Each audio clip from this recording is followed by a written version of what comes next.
appears to have outstanding talent. What have you guys learned about Keener and the best way to approach him? Well, I think, he's actually a little bit similar to what we faced last night. Okay.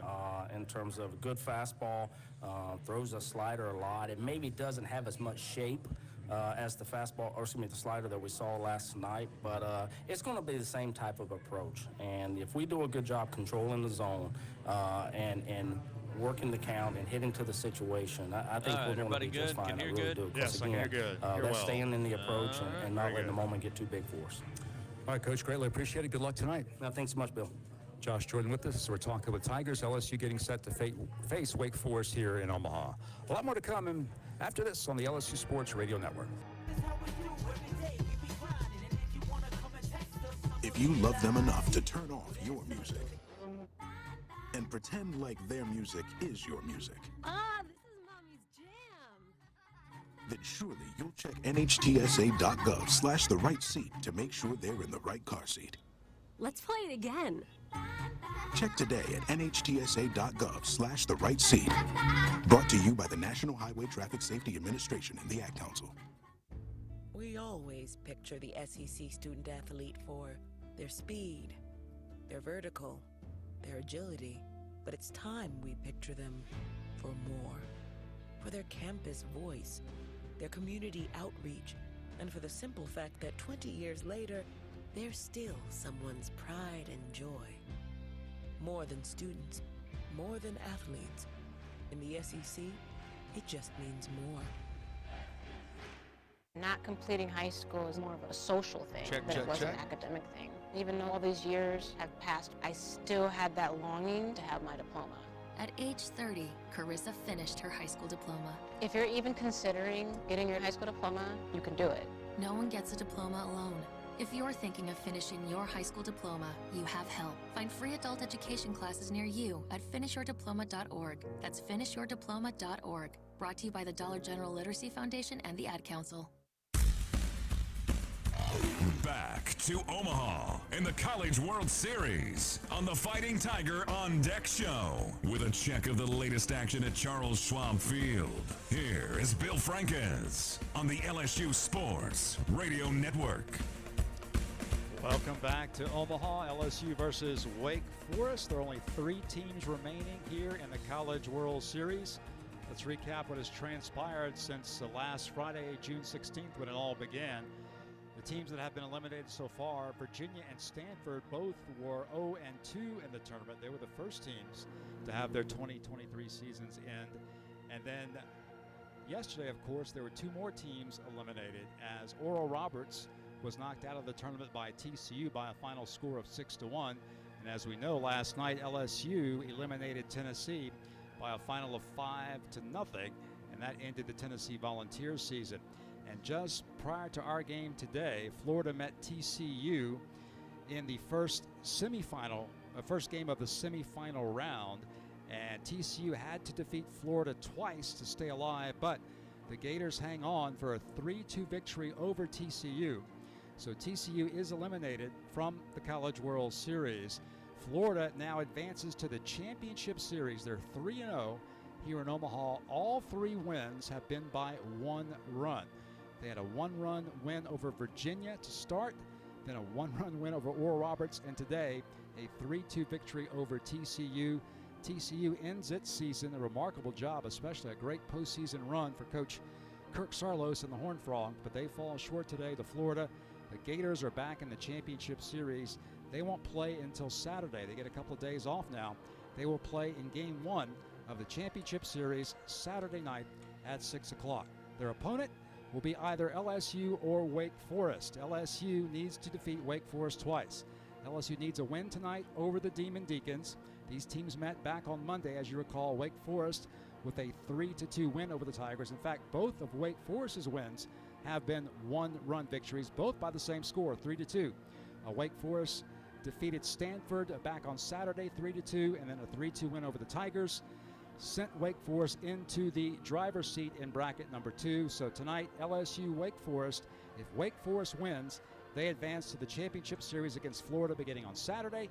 If LSU wins, the Tigers and the Deacons play again tomorrow night at 6 o'clock and the winner of tomorrow night's game would advance to play for Florida for the national championship, Chris. So there we are. 3 teams remaining. The Tigers have a very clear path. They know exactly what they have to do. It won't be easy, but certainly Coach Jay Johnson believes his club can accomplish it. Well, we mentioned it last night. Once you get by Tennessee, there certainly is a precedent for it to happen. Yeah. LSU knows it firsthand, and Jay Johnson knows it firsthand here in the College World Series. That's a quick look around the College World Series presented by Visit Baton Rouge. We're ready. Are you? We're ready for first pitch. Anticipated tonight, the rematch between Wake Forest and LSU. How about the starting pitching? Well, yesterday, going into the matchup with Tennessee, that was the biggest question on the mind of Tiger fans everywhere. Same deal today. We come back, Doug Thompson will break down the starters for both the Demon Deacons and the Tigers when we continue on the LSU Sports Radio Network.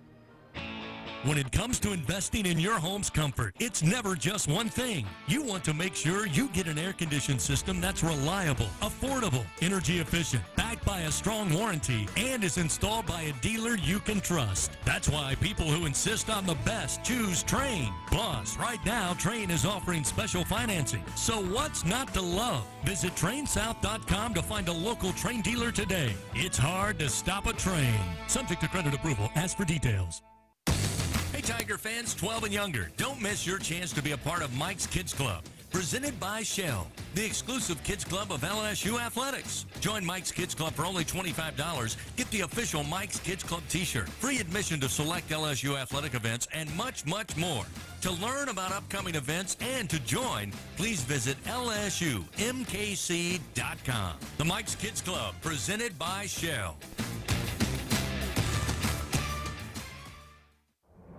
NIL is dominating the college sports scene, and LSU has positioned itself at the front of the pack. But to remain competitive and stay ahead of the rest, we need your support. Bayou Traditions is the official NIL collective of LSU Athletics. Join the tradition and become a member by signing up online at BayouTraditionsCollective.com. Members receive exclusive access to LSU student athletes that you can't get anywhere else. Help ensure LSU remains a leader in the NIL arena. Sign up today at BayouTraditionsCollective.com.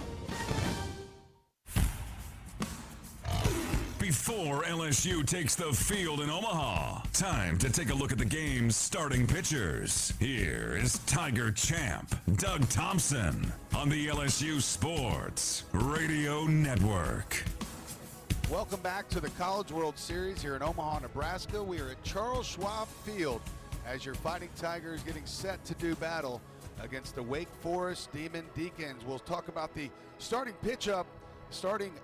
pitching matchup for tonight's ball game. It'll be the right-hander, 6'2", 195-pound Seth Keener for the Demon Deacons. Keener, in the opening day of the College World Series versus Stanford, went 1 1/3 innings, no hits or runs allowed, no walks, and 4 strikeouts. On the year, he's been pretty good. He has a 2.23 ERA coming into the game. He's 7-1.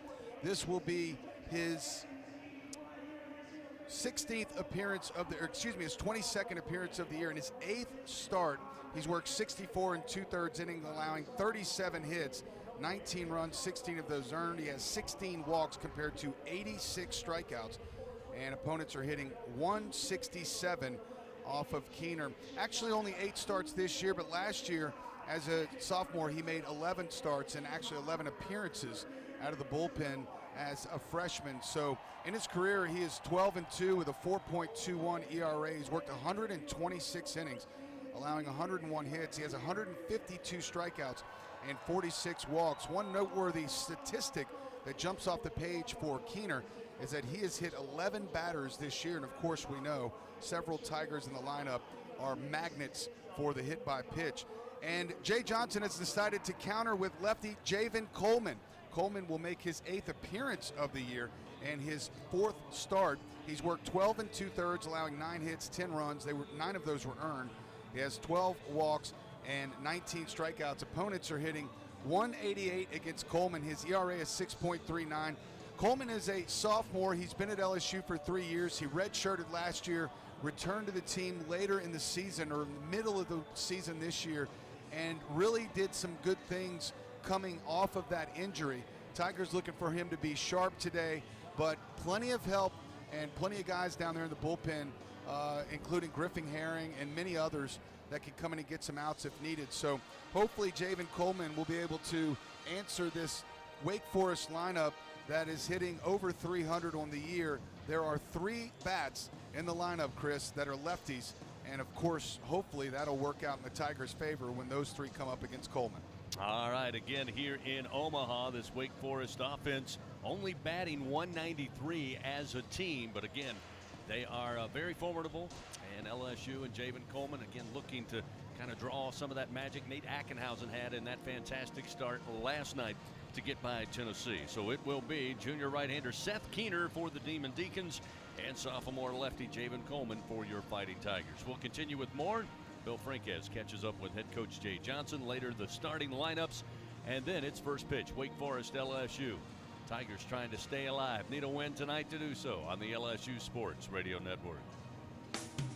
Are you a homeowner looking to keep your home cool while saving money? Perhaps you're an HVAC contractor who wants to offer customers more efficient, more consistent home comfort. Luxair is the name to know for unmistakably efficient and reliable home cooling, and great business building programs for contractors too. Contact your Luxair dealer to find out more. Or if you're a contractor, visit solarsupplyluxair.com to learn about working with Luxair. The LSU Tigers excel due to great preparation, talent, and execution. Those same principles are what make National Trench Safety the leader in the trench safety equipment industry. National Trench Safety is recognized across the country as the trench and traffic safety specialist, supporting the equipment rental and engineering needs for the refining, chemical, pipeline, power, transportation, and municipal market. Visit ntsafety.com today for more details. Remember, if it's in the trench, over the trench, or around the trench, National Trench Safety has you covered. Go Tigers! The Tigers are your team, and Super One Foods is your grocery store. They offer super low prices from the moment you walk in their door, starting with the hottest deals on their famous wall of values. You'll get super savings on fresh produce, meat cut fresh daily, and all of your favorite brands throughout the store. Shop Super One Foods online or in store for super low prices on game day and every day.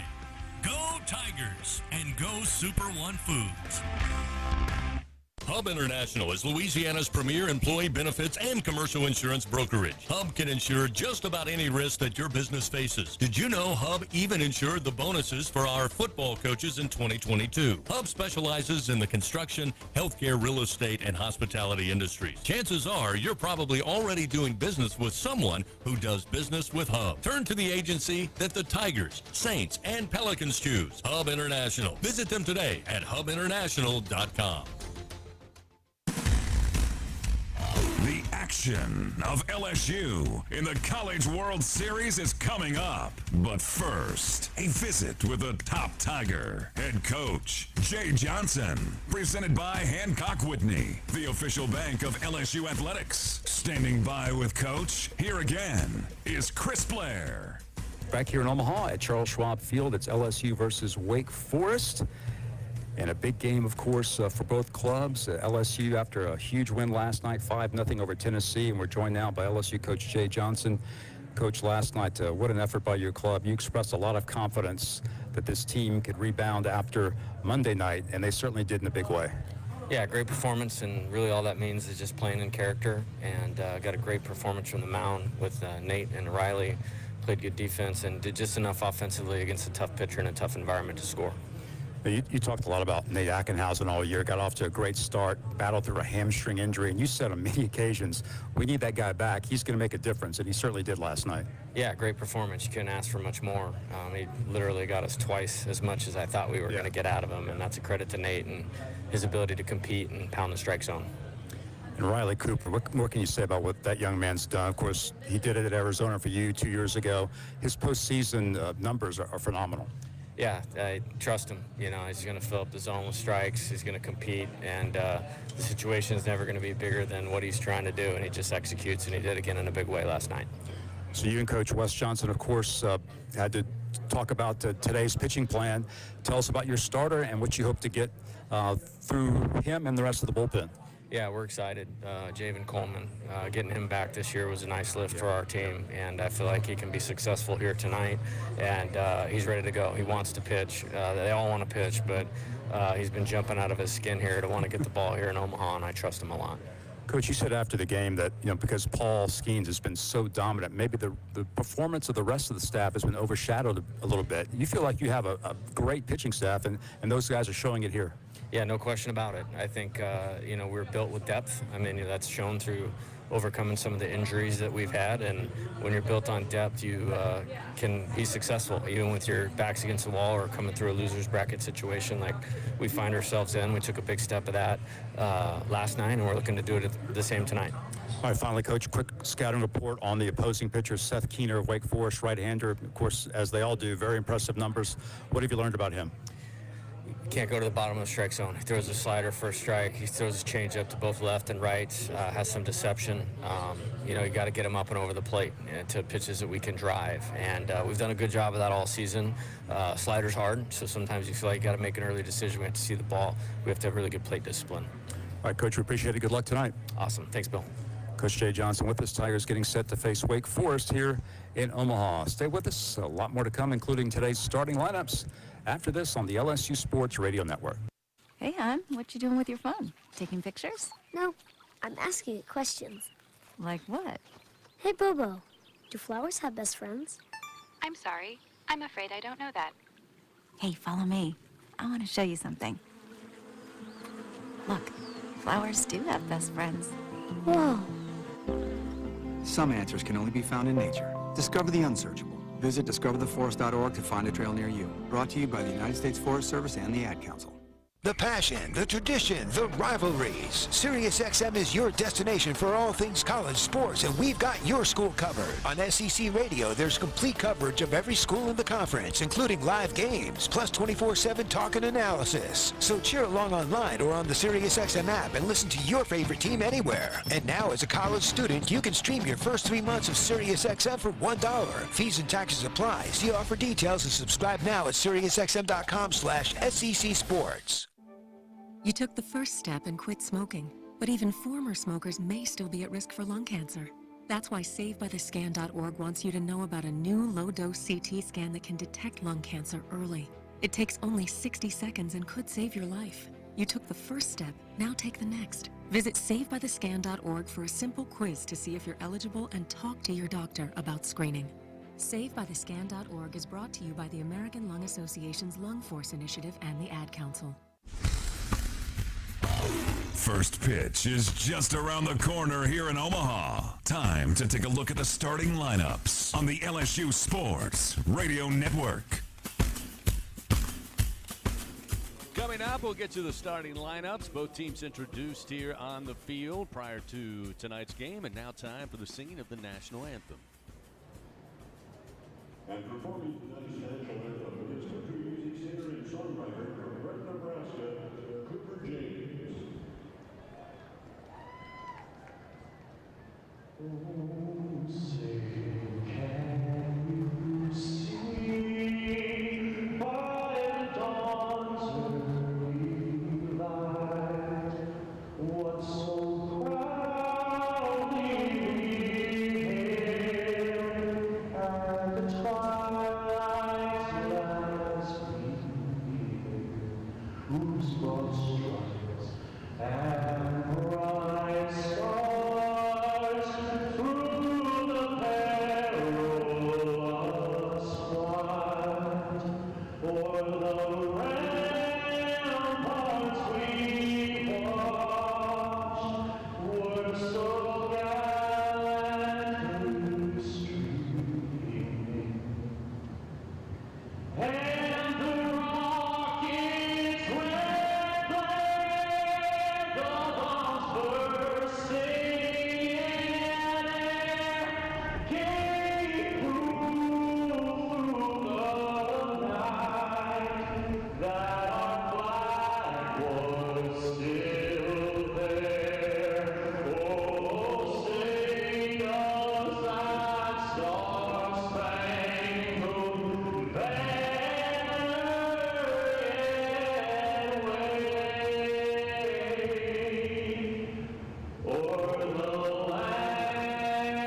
national anthem prior to first pitch here in the contest between Wake Forest and LSU, meeting for the second time here in Omaha. Let's take a look at the starting lineups. First for Wake Forest, they will be the visiting team in tonight's game.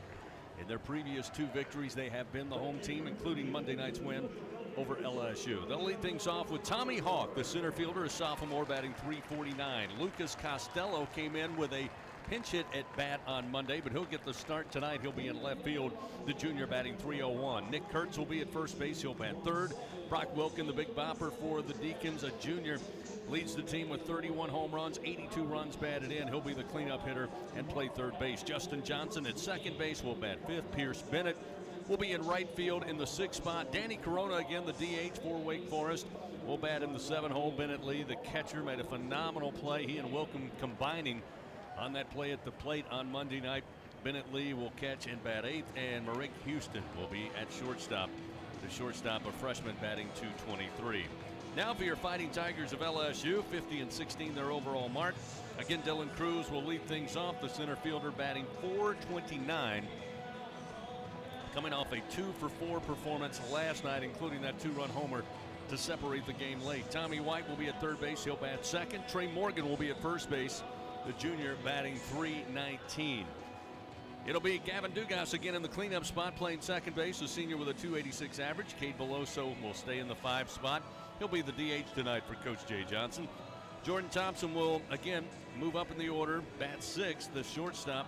Struggling here in Omaha, but has certainly had a good postseason thus far, trying to turn it on, and they'll need it tonight, as Braden Joubert will be in right field, bat 7th.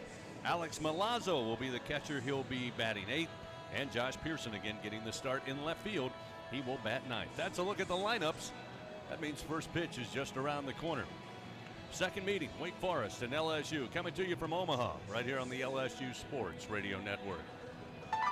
Together, we are partners, setting a new standard for health. Together, we prove that no matter how battle-tested we are, our spirit remains undefeated. Our Lady of the Lake and LSU are creating transformational change and impacting Louisiana with a new standard for healthcare, research, and education. Together, Our Lady of the Lake and LSU are champions for Louisiana. Together, we roar. Learn more at ololrmc.com/LSU. Will Scott Mobile Mini is the global leader in modular offices and storage containers. Keep your products safe and secure with our wide array of vault-like storage containers. Need shelves and lighting for your container? We can help. We have the right container for your industrial, commercial, or residential storage needs. All of our offices are delivered ready to work with customizable furniture options to fit any need. Give us a call at 800-841-7016 or visit our website at www.mobilemini.com. Unrivaled content, unprecedented access. LSU Gold, powered by Bayou Traditions, is the only place for exclusive behind-the-scenes content featuring your favorite LSU teams. It's all access to the Tigers all year long, from pregame warm-ups to postgame celebrations and every moment in between. You can watch LSU Gold anywhere, anytime, and on your favorite device. Go to lsu.gold today to sign up for your free 7-day trial, so you can be there for each step of LSU's championship journeys. That's lsu.gold. 17 SEC titles. The scratch 5 R's in the pitch. 35 NCAA regional appearances. Swung on the hit the right field. That's way back there. Way back there. 19 trips to the College World Series. Hold on! Tigers win! The powerhouse of college baseball. I don't believe it! Holy cow! This is LSU Fighting Tiger Baseball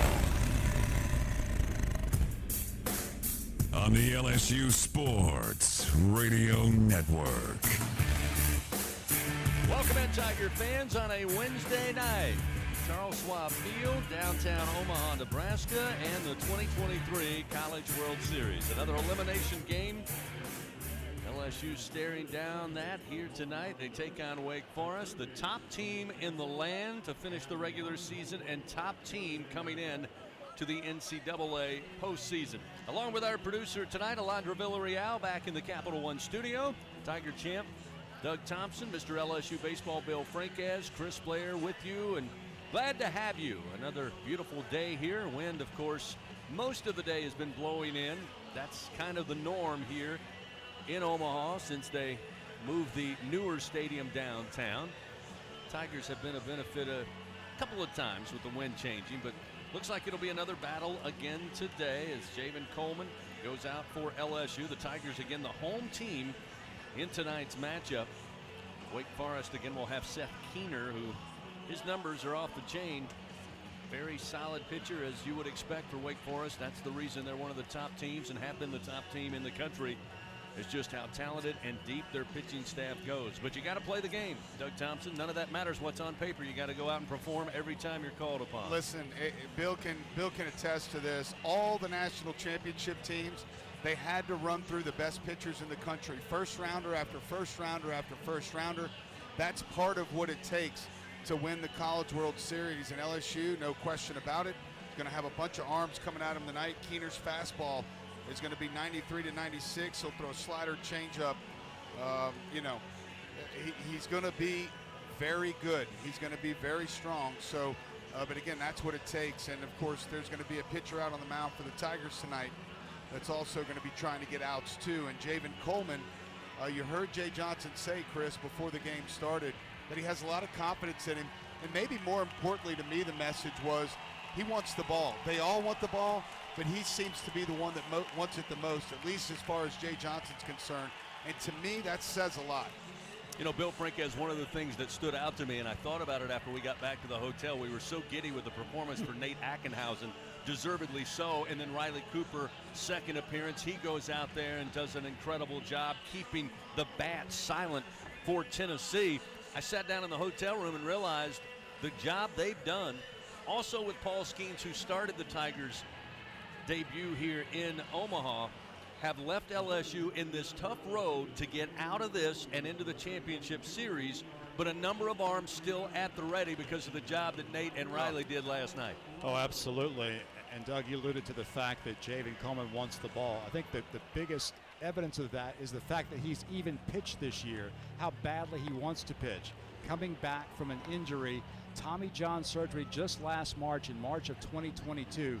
Going into the fall, even into this spring, no one, including Jay Johnson, thought Javen Coleman would be ready to pitch this season. But he worked at an accelerated pace. He was determined to get back and help the Tigers this season, and thank goodness he has, because LSU, as we know, has suffered several significant injuries.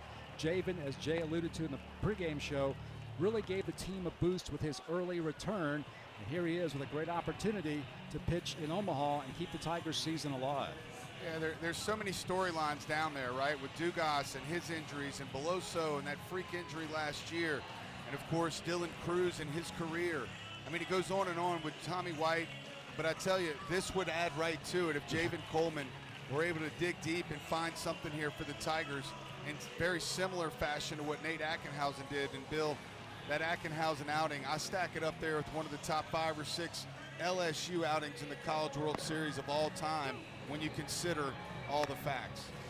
Absolutely. And, you know, I think we remarked off the air, when you look at this pitching matchup on paper, it looks like a huge mismatch. However, we know that Javen Coleman has a lot of ability. He's worked his way back from the injury. He has a lot of significant postseason experience. He was brilliant 2 years ago. One of the primary reasons LSU won that regional up in Oregon. So he knows what it takes to succeed at this level in this type of environment. Well, we'll see. As coming to the plate will be Tommy Hawk, the leadoff batter for Wake Forest. He will dig in from the left side. Hawk batting .349 on the season.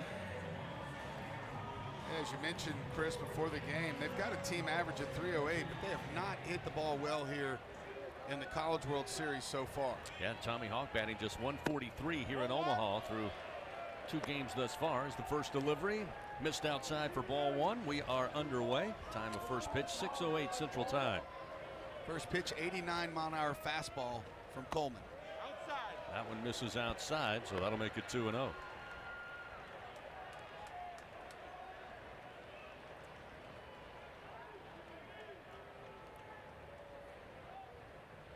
.2-0 delivery from Coleman. That one across the plate for a strike, make it 2-1. okay, I figured out how to do this. I got to watch the pitch and then quickly see the TV to see where the location of it was. 2-1 delivery, sent back foul into the screen, and that'll even the count 2-2 to Tommy Hawk. Yeah, we're down the first base line, which is certainly a little farther down the first base line than normal, so it takes a little getting used to the angles here looking down on the field. 2 balls, 2 strikes to the leadoff hitter Tommy Hawk. A late swing and he went around. Javen Coleman records a strikeout, 1 gone here in the top of the first inning. Looked like Hawk a little fooled there on that last offering, and Coleman punches him out. Well, he went 89 for ball, 89 strike, 91 strike. That was 93 miles an hour right there. All fastballs so far from Javen Coleman. Love seeing him climb the ladder there from a 2-0 count, Bill. Absolutely, and Javen does, of course, feature that exploding fastball from the left side. Lucas Costello, who we saw come in to pinch hit after taking left field late in that game on Monday night, is 0 for 1 so far here in the College World Series, but gets his first at bat, getting the start tonight in left. First delivery misses, 1-0. Second one going to be popped up.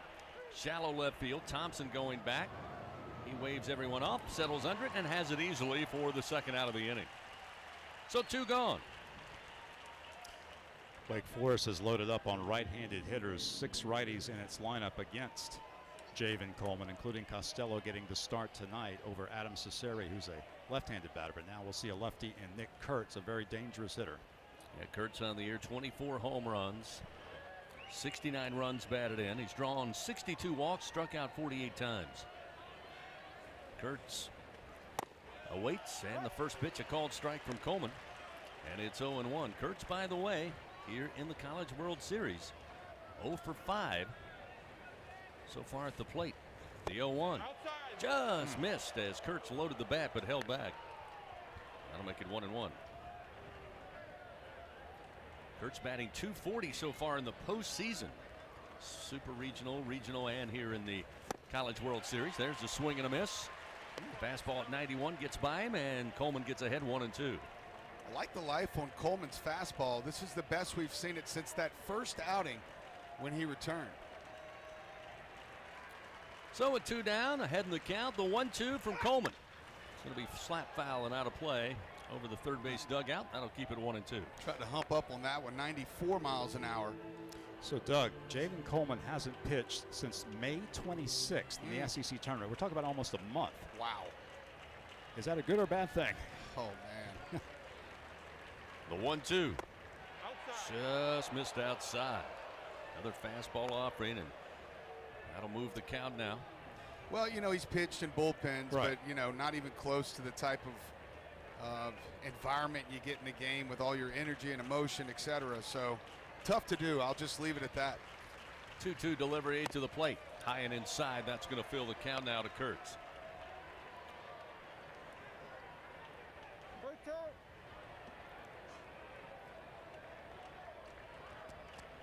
Again, as we've seen this entire postseason, the left-hander at the plate. Thompson at second, Dugas at short, and that one again just missed off the plate, ruled ball 4, and a 2-out walk given to Kurtz.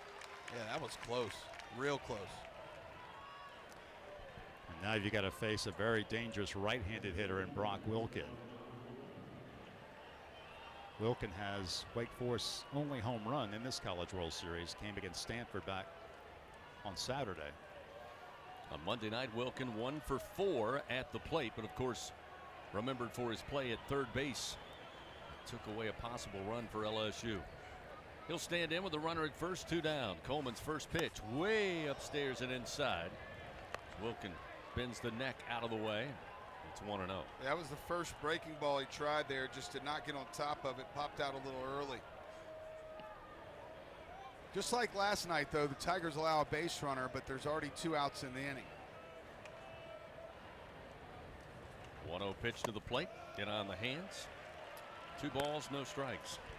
So we talked back on Monday night. Wake Forest doesn't run a whole lot, but they do run very efficiently. 43 steals and 45 attempts on the year. Been thrown out only twice.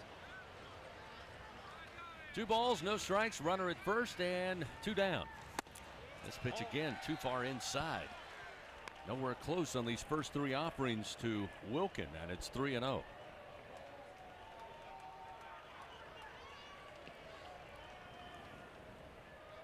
Falk led it off, struck out swinging. Costello popped up to shallow left field. And a walk to Kurtz, and now a 3-0 pitch.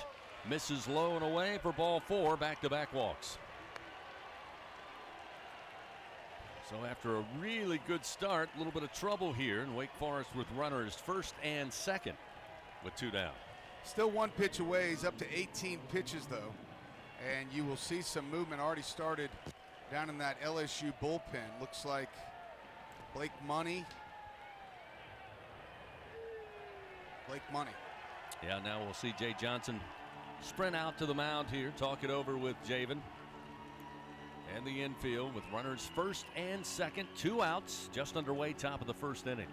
Just slowing the heart rate down, just slowing it down a little bit, giving him some time, rush through those batters a little bit, just trying, really anxious to get that 3rd out. This is a great mound visit by Jay Johnson, and Ty Floyd jogging down to the mound too. I'm not sure that he's available tonight, but he is in the bullpen.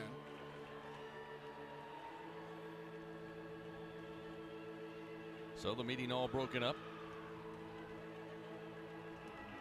And now you'll have Justin Johnson, the second baseman for the Demon Deacons, coming to the plate, batting .330 on the year. Johnson 0 for 4 Monday night in that 3-2 Wake Forest win over LSU. So Kurtz with a leadoff second. Wilkin off of first after back-to-back base on balls, and with 2 outs, Coleman delivers. That's a strike on the inside corner to get him ahead early, 0-1. That was got away with that one. That was belt high, about inner third. Looks like the take was on. Might have been a good thing. 0-1 the count. Coleman again looks back to second. Now to the plate he comes, and it misses high, evens it up 1-1.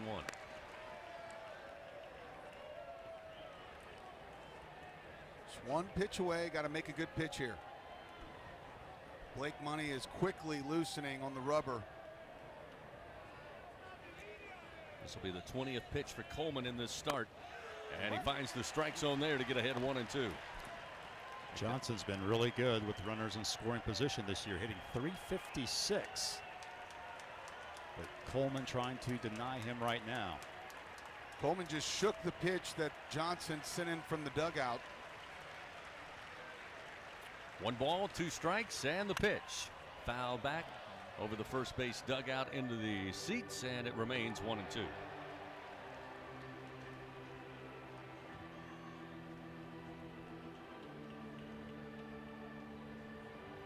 Went with the fastball there. Looks like Wes Johnson wanted him to try to throw another curveball, try to figure it out.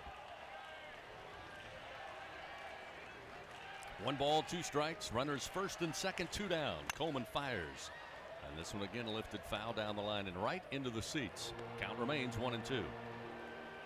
Another fastball.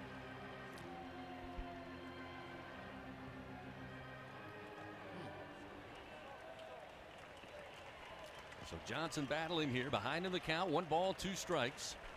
No score, top of the first, but Wake Forest after back-to-back walks, runners first and second. Delivery missed low. 2-2 now the count. Good take by Johnson. Yeah, I think that was a changeup laid off there. It was a nice take. Good pitch too.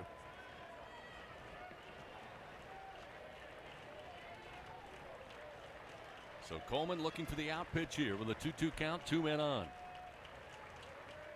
With 2 outs, he fires, and it's lifted in the air deep to center field. Cruz on the run, gets to his spot, waits on it, has it for out number 3. So the Demon Deacons strand 2 runners, no runs, no hits, and 2 men left on. Scoreless after a half inning in Omaha. Tigers coming to the plate. Cruz, White, and Morgan when we return on the LSU Sports Radio Network.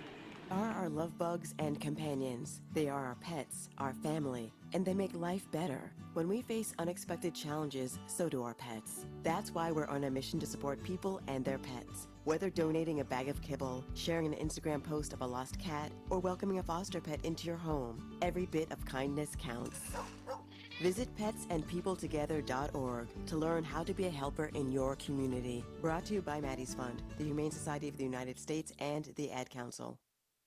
The passion, the tradition, the rivalries. SiriusXM is your destination for all things college sports, and we've got your school covered. On SEC Radio, there's complete coverage of every school in the conference, including live games, plus 24/7 talk and analysis. So cheer along online or on the SiriusXM app and listen to your favorite team anywhere. And now, as a college student, you can stream your first 3 months of SiriusXM for $1. Fees and taxes apply. See offer details and subscribe now at SiriusXM.com/SEC Sports. Hi, we're the Goo Goo Dolls. We're fortunate that our daughters have what they need to grow and learn. But that isn't the case for nearly 13 million kids in the U.S. that struggle with hunger. Childhood hunger is a heartbreaking reality that Feeding America is working to change. Each year, the Feeding America network of food banks rescues billions of pounds of good food that would have gone to waste and provides it to families and children in need. You can help kids in need in your community by visiting feedingamerica.org.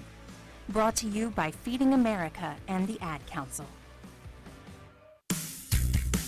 Action continues from Omaha in the College World Series on the LSU Sports Radio Network.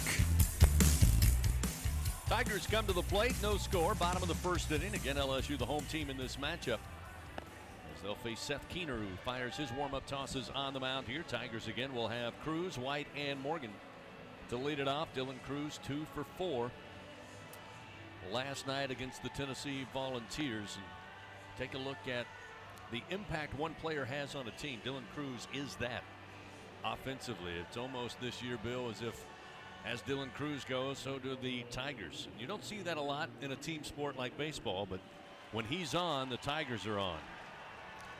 Absolutely. He makes such a huge impact with his play on the field and just the way he carries himself. Such an example and great role model of how a student athlete should carry himself, especially one of his stature. Yeah, that's what you want it to look like. First pitch, chopper towards short. Waiting on it is Houston, and the throw to first in time as Cruz barreling down the line. Houston just stayed flat-footed, had to wait on that hop, decided to wait on it, had enough to get to him in time, and a good arm and a good throw, and one gone, one pitch. Pretty good start for Seth Keener. Yeah. I told Dylan's dad last night the homer was great, but the ball he tracked down in the ninth inning. Yeah. I mean, that was big league. So now we'll see Tommy White, 369 hitter on the year. First delivery from Keener, a called strike, and it's 0-1. Yep, that's 95 miles an hour with that fastball.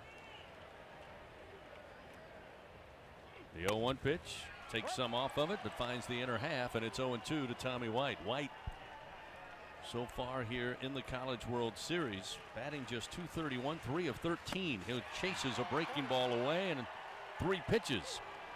And Keener gets the punch out. So 4 total pitches, and there's 2 gone for LSU here in the bottom of the first. 4 pitches, 4 strikes for Seth Keener. Off to a good start. Yeah, pretty dialed in right now.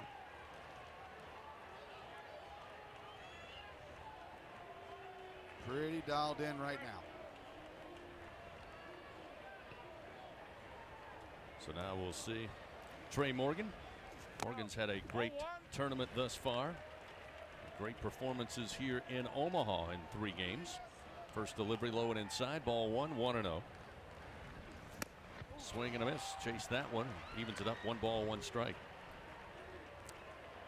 Keener's allowing only a 164 opponent batting average. He's given up 3 homers. 1-1. Did Morgan go around? He did not. On a pitch low in the zone, stayed back, and it's 2-1.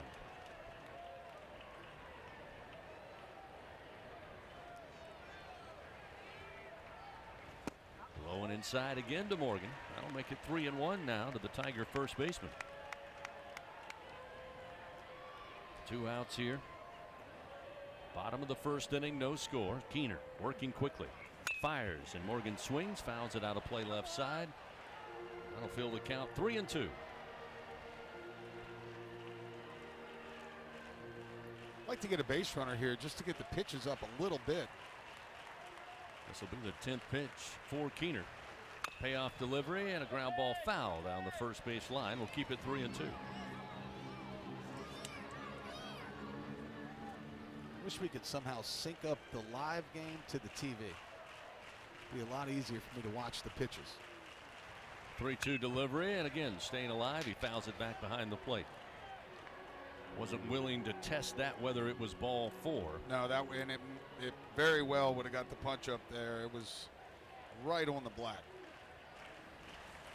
So again with 2 outs, another 3-2 pitch, and Morgan will launch this in the air, foul territory, third base side, and with room is Wilkin near the camera well, and he'll have it for out number 3.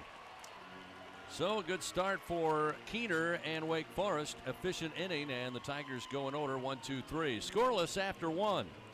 Wake Forest comes to the plate after this on the LSU Sports Radio Network.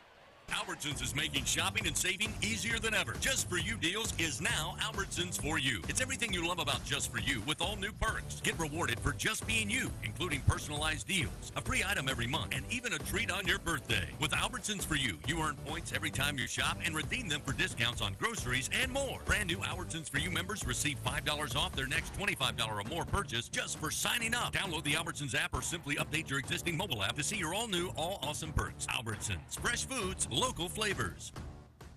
LSU Tiger fans are gearing up with real Tigers apparel and merchandise from the official online store at lsushop.net. Get jerseys, sideline gear, polos, t-shirts, hats, official team merchandise from Nike, accessories, and much more. Over 3,600 products, all shipped right to your door. Head to the place real Tiger fans go for the selection only real Tiger fans get at lsushop.net. It takes true grit to wake up every morning dedicated to a higher standard of work. At H&E Equipment Services, we're leveraging our national fleet of equipment with a local approach, working closely with customers to understand their needs and provide them reliability, fair prices, and the support of a first-class service team. We're an equipment company, run by equipment people. Where others stop, we continue. H&E Equipment Services, the higher standard in equipment rental, sales, parts, and service.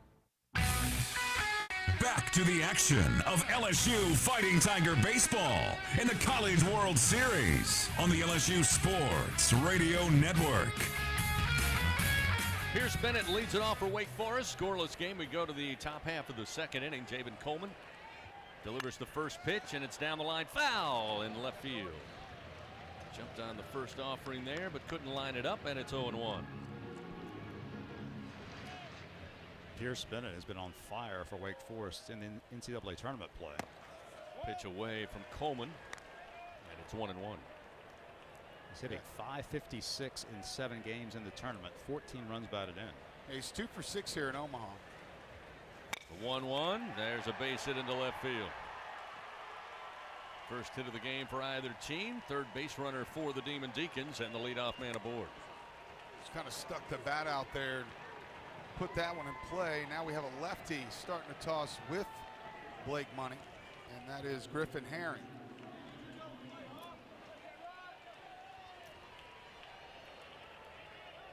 So now we'll see the DH, Danny Corona, batting in the 7 spot, left-handed hitter. Corona 301 on the year. He went 1 for 3 with a run scored on Monday night. About a 2-ball. Squares the bunt and can't make contact, and a called strike. It's 0-1. See if they go back to the bunt.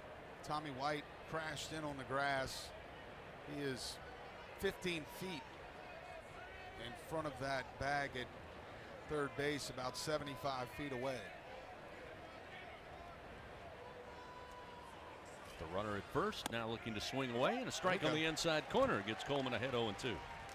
It was Corona who had that 1-out double in the bottom of the 8th inning on Monday that led to Wake Forest scoring the eventual winning run. Corona doubled, then he scored on a single by catcher Bennett Lee. Just need to hit a ground ball right now. Coleman's 0-2 pitch, swing and a miss, down on strikes. Coleman will take that as well. First out of the inning. Coleman with his second strikeout of the day, and that will bring Bennett Lee, the catcher. Lee, of course, made the play at the plate on Morgan on Monday night, and then, as Bill just told you, got the RBI single to give Wake Forest a lead late. They held on to win 3-2. Bennett Lee, former catcher at Tulane before transferring to Wake Forest. Runner at first, and the first delivery in the dirt, blocked up by Milazzo. He'll chase it up the first base line, but it'll keep the runner at bay, and Bennett at first base, and it's 1-0 to Bennett Lee. Wake Forest, similar to Tennessee in the fact that they don't hit lefties as well as right-handers. They have a .278 average against lefties. Get a runner at first. The 1-0 pitch misses low. 2-0. Wake Forest batting .317 against right-handed pitching. Come on, roll over one here. 5-4-3. 2 balls, no strikes, 1 out, runner at first. Coleman fires. Low and inside, missed for ball 3.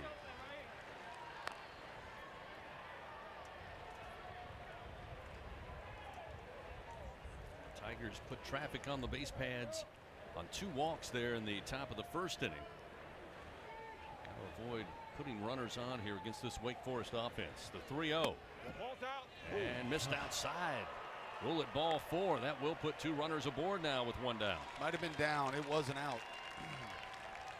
Milazzo's mitt was right behind the white of the plate. Not even close to the corner, actually. It was more outer third. So, same situation. Although this time with just 1 out, Wake Forest has runners first and second. Runner in scoring position. And it'll be Marek Houston, the shortstop, who's batting .223 on the year. 2 balls still in order. Coleman fires, and the first delivery missed low, ball 1. Yeah, free passes was such a huge factor in the Tigers' loss on Monday against this team. Hate to see it bite Coleman here. Bennett at second base, Lee at first. 1-0 count, and the pitch to Houston. Miss low, 2-0.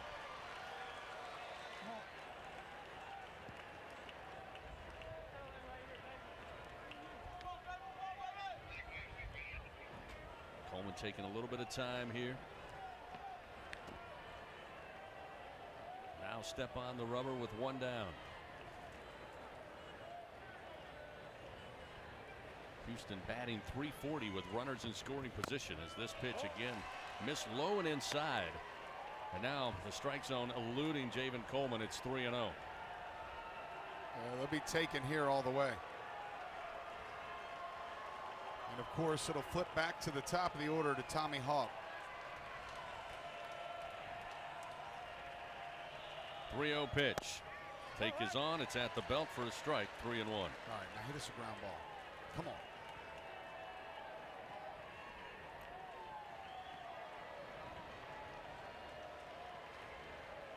Runners take their lead first and second. Still just 1 out. 3-1 pitch. Missed outside, ball 4, and now the Demon Deacons have loaded up the bases.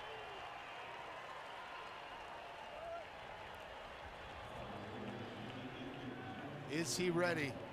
The words out of the mouth of Jay Johnson into the walkie-talkie down to the bullpen, and here he comes. So apparently the answer was yes. So with 1 out, the bases loaded, scoreless game, top of the second inning. As Bill mentioned, too many free passes in Monday night's game, and Jay Johnson trying to avoid that situation here. After a base hit to lead it off by Bennett, a walk to Lee and a walk to Houston. They'll make a call to the bullpen. Pitching change brought to you by Sunshine, your hometown John Deere dealer in Louisiana. Scoreless, but the Demon Deacons threatening here in the top of the second. Back after this on the LSU Sports Radio Network. Tiger fans, we're in the heat of the season. When you're powered by Sunshine, your hometown John Deere dealer in Louisiana, you're always on the winning team. Right now, take advantage of our home run offers on our tractor packages that include 0% financing. Visit us at sunequip.com. Some restrictions apply. See dealer for details. Offer ends June 30th, 2023. Howard Albertsons is making shopping and saving easier than ever. Just For You deals is now Albertsons For You. It's everything you love about Just For You with all new perks. Get rewarded for just being you, including personalized deals, a free item every month, and even a treat on your birthday. With Albertsons For You, you earn points every time you shop and redeem them for discounts on groceries and more. Brand new Albertsons For You members receive $5 off their next $25 or more purchase just for signing up. Download the Albertsons app or simply update your existing mobile app to see your all new, all awesome perks. Albertsons, fresh foods, local flavors. Support your LSU Tigers with Hancock Whitney, the official bank of LSU athletics. From game day to the offseason, Hancock Whitney LSU credit and debit cards are a big win for any Tiger fan. Want to get your paws on these cards? Well, apply online or visit HancockWhitney.com/LSU. Hancock Whitney Bank, member FDIC. All accounts subject to credit approval. Terms and conditions may apply. Live from Omaha and the College World Series, this is the LSU Sports Radio Network.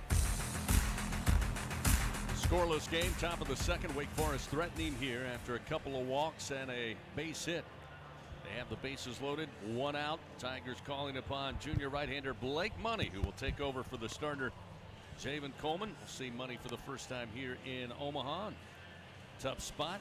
He'll try to work his way out of it here. Blake Money, junior right-hander out of Spring Hill, Tennessee, 6'7", 240 pounds. He's making his first appearance since June 10th. He did pitch in Game 1 of the Super Regional against Kentucky in Baton Rouge. On the year for the Tigers, Money will be making his 19th appearance, his 17th in relief. He's 1-0 with a 5.73 ERA. He's worked 33 innings and allowed 31 hits, 21 earned runs. He's walked 12 and struck out 28, allowing a .244 opponent batting average, and couldn't ask for a tougher situation. Yeah. Bases loaded in the top of the order for Wake Forest. Yeah, he threw that inning in a third against Kentucky in the Super Regional. Before that, 3 weeks earlier against Georgia. So same thing with Javen Coleman, just not a lot of time on the mound over the last couple weeks.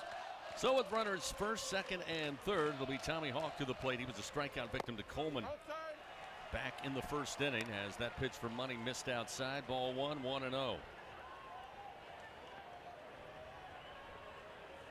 Wake Forest has Bennett at third, Lee at second, Houston aboard at first base. Pitch from Money. Foul tip held on to by Milazzo. Even it up 1-1.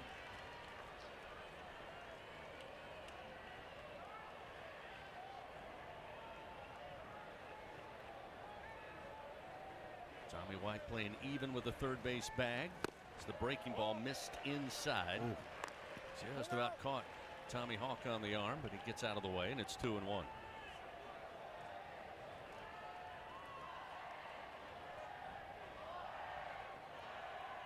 Big spot early in this game. Runs hard to come by on Monday night for both of these teams.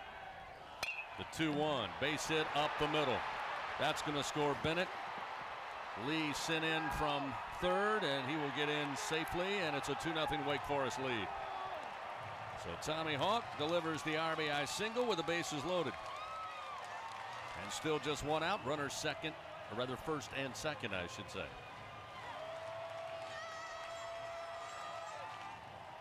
A little breathing room now for Blake Money with runners at first and second. Double play still in order. Got to get out of this inning now, though. Can't afford much more damage.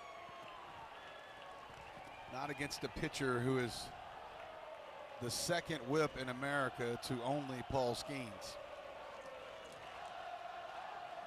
So Milazzo will clean off the plate a little bit. Now calls for time and will walk out to the mound and visit with Blake Money. Lucas Costello coming to the plate. He popped up into shallow left field. Handled by Jordan Thompson, the shortstop, back in the first inning. As action continues down in the bullpen for LSU. Again, you come into this game really without a fourth starter all year. In fact, it was a struggle to find a third starter consistently. So you kind of felt like last night you got an incredible performance from Ackenhausen, who went deep into the game. Cooper comes in, does the rest. But again, Bill, say all that to say you kind of felt like this was going to be a staff effort tonight. Griffin Herring continues to throw now in the Tiger pen. Showing bunt is Costello, and he brings it back, and the pitch misses for ball one. Herring, the freshman lefty, would be next in line. See if Blake can get out of this.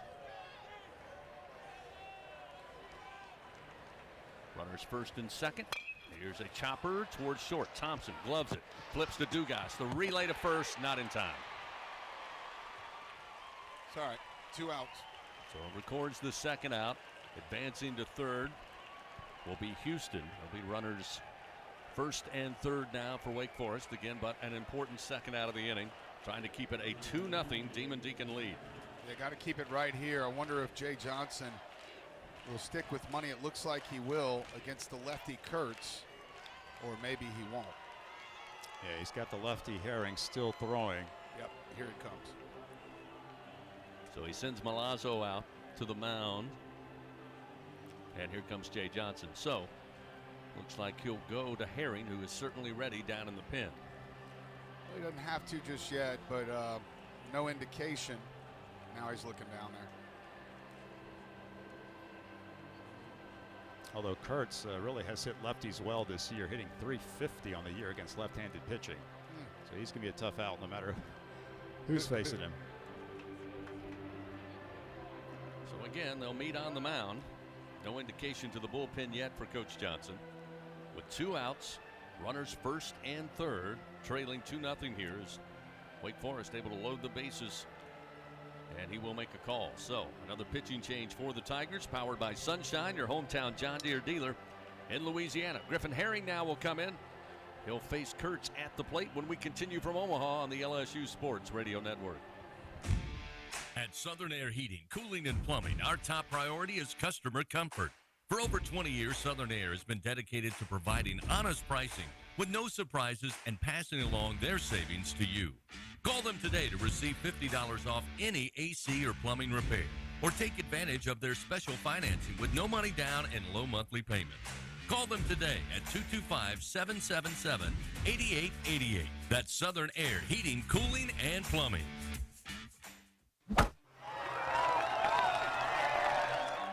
Tiger fans, we're in the heat of the season. When you're powered by Sunshine, your hometown John Deere dealer in Louisiana, you're always on the winning team.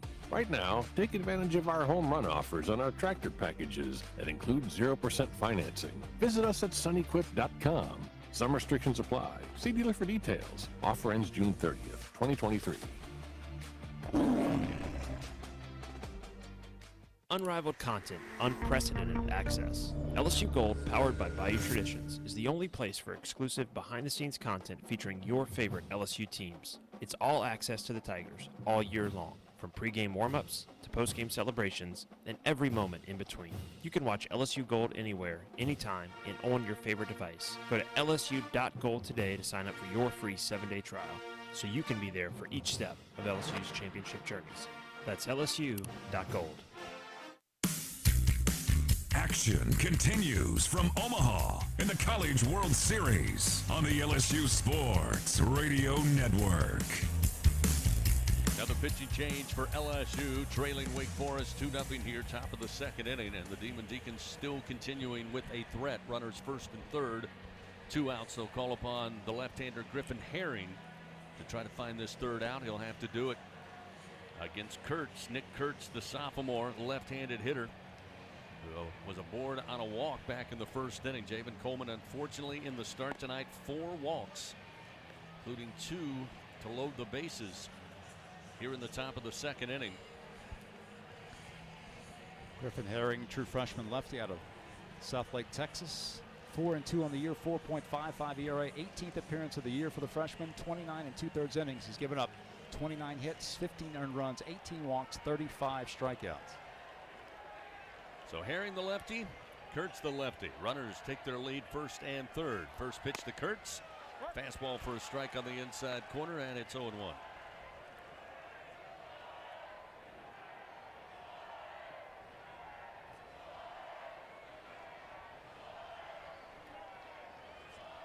Herring checks the runners.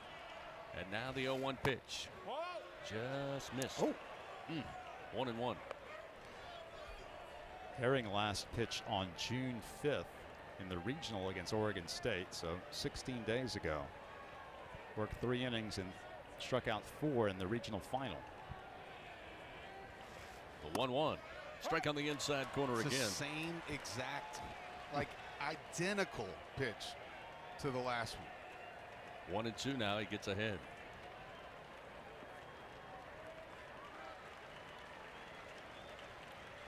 Runners first and third, 2 outs. Herring fires. Missed outside, 2-2.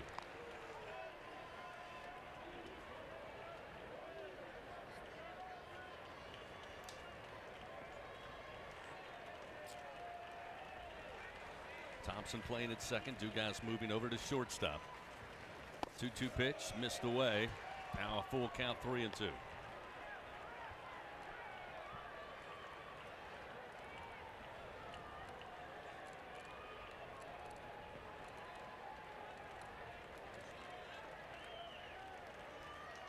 Houston takes a lead off third. Costello, big lead. Nobody holding him on at first. Payoff pitch, swing and a miss. Fastball at 91, up about letter high, and Kurtz down on strikes. And Griffin Herring, the freshman left-hander, comes in, shuts it down for Wake Forest. However, they plate 2 runs.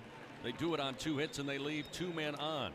We head to the bottom of the second. 2-0. Tigers trailing. They'll send to the plate Dugas, Beloso, and Thompson. 4, 5, and 6 when we continue on the LSU Sports Radio Network. Wake up and text. Text and eat. Text and meet up with a friend you haven't seen in forever. Hi. Oh, hey. Text and complain that they're on their phone the whole time. Text and listen to them complain that you're on your phone the whole time. Text and whatever. But when you get behind the wheel, give your phone to a passenger. Put it in the glove box. Just don't text and drive. Visit StopTextsStopWrecks.org. A message from NHTSA and the Ad Council. We always picture the SEC student athlete for their speed, their vertical, their agility. But it's time we picture them for more. For their campus voice, their community outreach, and for the simple fact that 20 years later, they're still someone's pride and joy. More than students, more than athletes. In the SEC, it just means more. This is the story of a very special woman. Just a few knew about her superpowers. In a matter of seconds, she turned herself into a great mathematician. She masqueraded as a regular person at work, but as a superhero at home. Everyone knows her as Gabriella. I still call her Mom. Your hero needs you now, and AARP is here to help. Find the care guides you need to help, complete with tips and resources at aarp.org/caregiving. Brought to you by AARP and the Ad Council. Live from Omaha and the College World Series, this is the LSU Sports Radio Network. Wake Forest puts 2 up on the board. They're in the top of the second inning. Tigers here in the home half. We'll send up Gavin Dugas to lead it off. Gavin in the cleanup spot tonight for the second straight night for Coach Johnson. As Seth Keener delivers a breaking ball for a strike, and it's 0-1. Working very quickly. Dugas slaps this one in the air to right field. Pierce Bennett coming over to his left. Puts up the long reach and able to hold on. For out number 1, Dugas retired. That'll bring Cade Beloso to the plate. Bennett had a little trouble tracking that one down. The wind really gusting now from left to right, blowing out toward right field. And Bennett almost let that one sail over his head. So with the wind blowing, as Bill said, left to right towards the scoreboard in right field, we'll see Cade Beloso come in. First pitch, low for ball 1, 1-0. Beloso batting .321 on the year. Solid night at the plate last night. The 1-0 pitch. Again, skips off the dish, 2-0.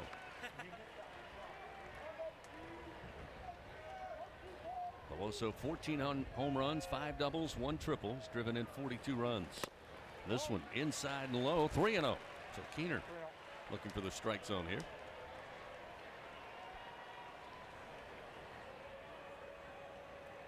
Walks will be rare. 3-0. Catches the inner half. 3-1.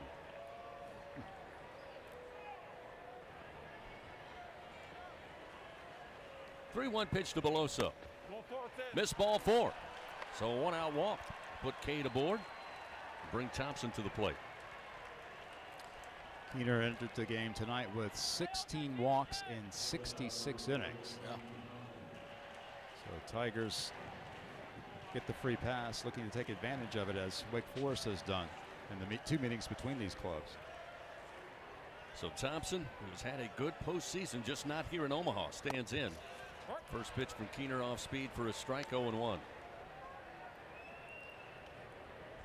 Thompson 0 for 4 against the Demon Deacons on Monday night. Swing and a miss, and he's down in the count 0-2. With the slider there. Thompson went 0 for 5 last night in the win over Tennessee. 1 out, runner at first. Pitch to Thompson, down in the dirt. Beloso on his way to second as that one got away from Bennett Lee. He'll have to track it up the third base line. No chance for a throw, and so Beloso puts himself in scoring position. Great decision.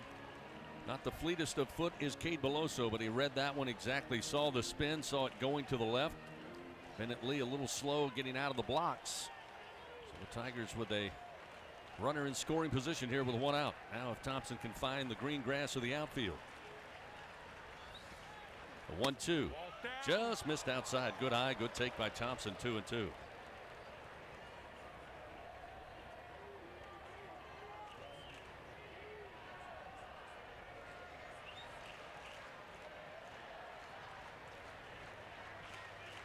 Keener steps on the rubber. 2 balls, 2 strikes, and the pitch. Popped up in the air.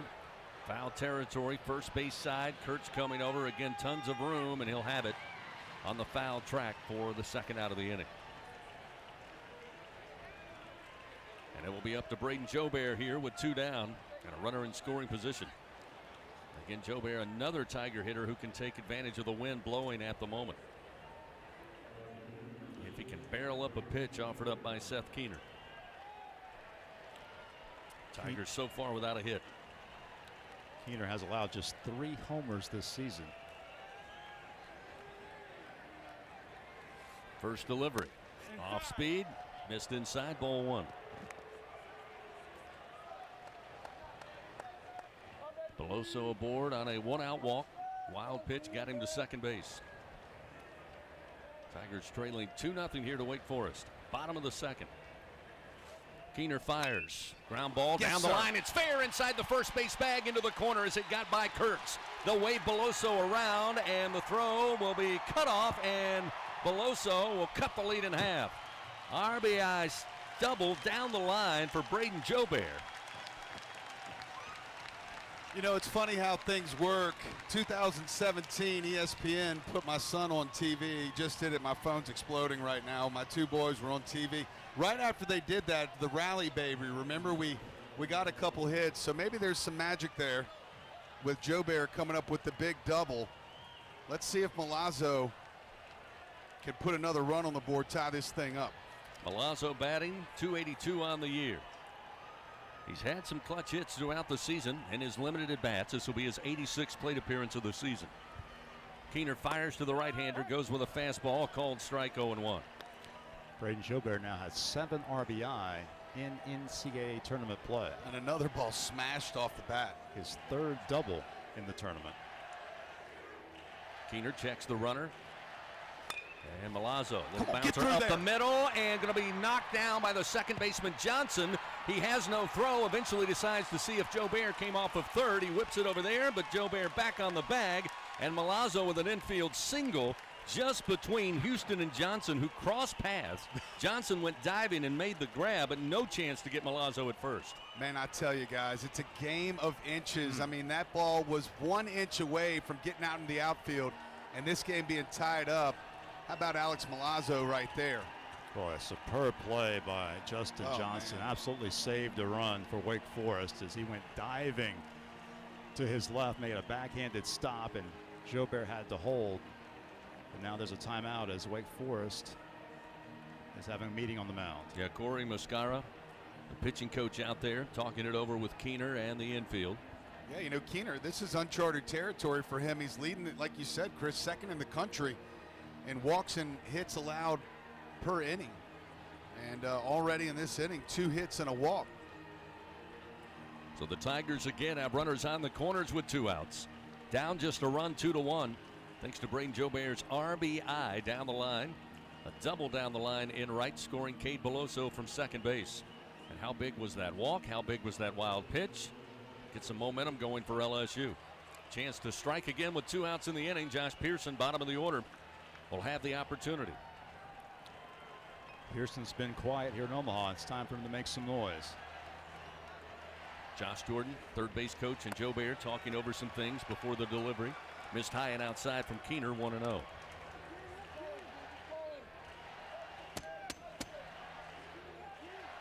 Coming up, the 30th pitch thrown by Keener here in the start. Missed outside, 2-0 to Pearson.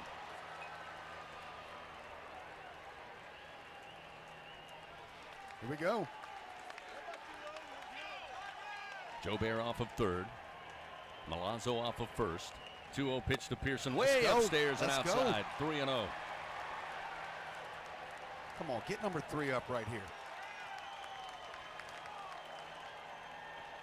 Pearson trying to do a job here. Tie the game, keep the inning going, get to the top of the order. 3-0 pitch. Down the middle for a strike, make it 3-1.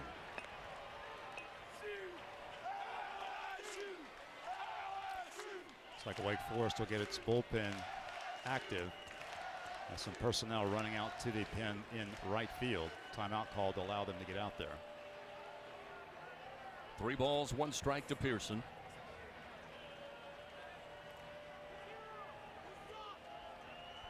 They'll let the Demon Deacons get into the bullpen out and right. And now our home plate umpire says, let's go. 2 outs, runners on the corners. 2-1, Wake Forest leads. 3-1 to Pearson. Ground ball. Going to be handled by Kurtz, the first baseman. He'll come back to the bag, step on it for out number 3. But the Tigers get on the board. 1 run on 2 hits. They leave 2 men on. It's a 1-run lead for Wake Forest, 2-1. We head to the top of the 3rd on the LSU Sports Radio Network. It's going to the track, the wall. See ya.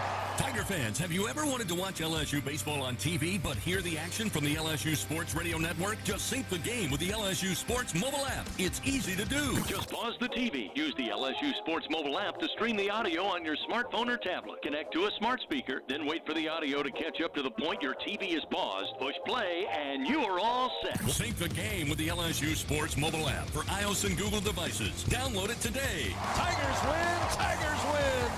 Louisiana Lottery's Top 5 Hits. First up, hit $100. This game is loaded with $100 prizes. Next, climbing the chart is hit $200 with $200 prizes. Holding steady is hit $300 with lots of $300 prizes. A hard act to follow hit $500 full of $500 prizes. And rocking its way to the top of the chart is hit $5,000 loaded with $5,000 prizes. Spin your hit today and play the Hit family of games from the lottery. Must be at least 21 to purchase. And we're back with breaking news. Coke Zero Sugar might be the best Coke ever. That's right, Jim. Coke Zero Sugar is a must-try for any Coke fan, so make sure you... Jim. Jim. We're on the air. Ooh, yes, this tastes like the best Coke ever to me. Your thoughts, Jen? Well, can I have a sip? Jen, we're in the middle of reporting the news. I need to try it first. Fighting Tiger Baseball in the College World Series on the LSU Sports Radio Network. 2-1, Wake Forest leads. We head to the top of the 3rd inning. Demon Deacons come to the plate. It'll be 4, 5, and 6, starting with Brock Wilkin, a right-handed hitter. Aboard on a walk back in the 1st inning. It's Griffin Herring. Big spot. Big left-handed arm here for LSU. Back out on the bump. 3rd pitcher of the night for the Tigers. First pitch. Missed outside, ball 1. Wilkin, a .357 hitter. Power, to say the least. Pitch by Herring, way outside. Milazzo having to slide over to grab it. 2-0. Wilkin in the NCAA tournament hitting .393 with 4 home runs, including 1 here in Omaha. Herring starts the Y, and the left-hander fires the 2-0. Strike on the inner half, and it's 2-1.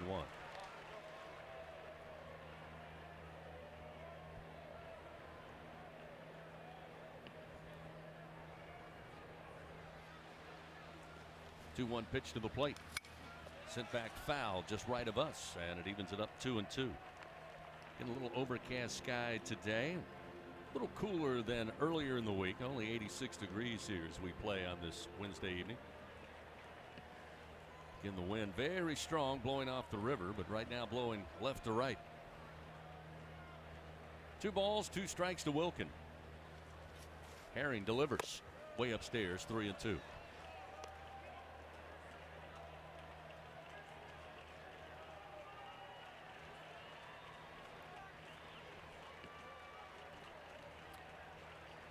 Dugas shaded towards the second base bag to the right-handed hitter, and the payoff pitch lifted in the air. Foul territory, right field. Morgan going over. Morgan on the track. Morgan has room, and he makes the play for the first out of the inning. Boy, look how far Trey Morgan went to get that baseball. Luckily held up long enough for him to make the play. Joe Bear not able to get over there in time as he was shaded a little towards right center. Both had a long way to go. Luckily Morgan able to get there and make the play. That's not an easy play when you're worried about the wall coming up. You got the wind.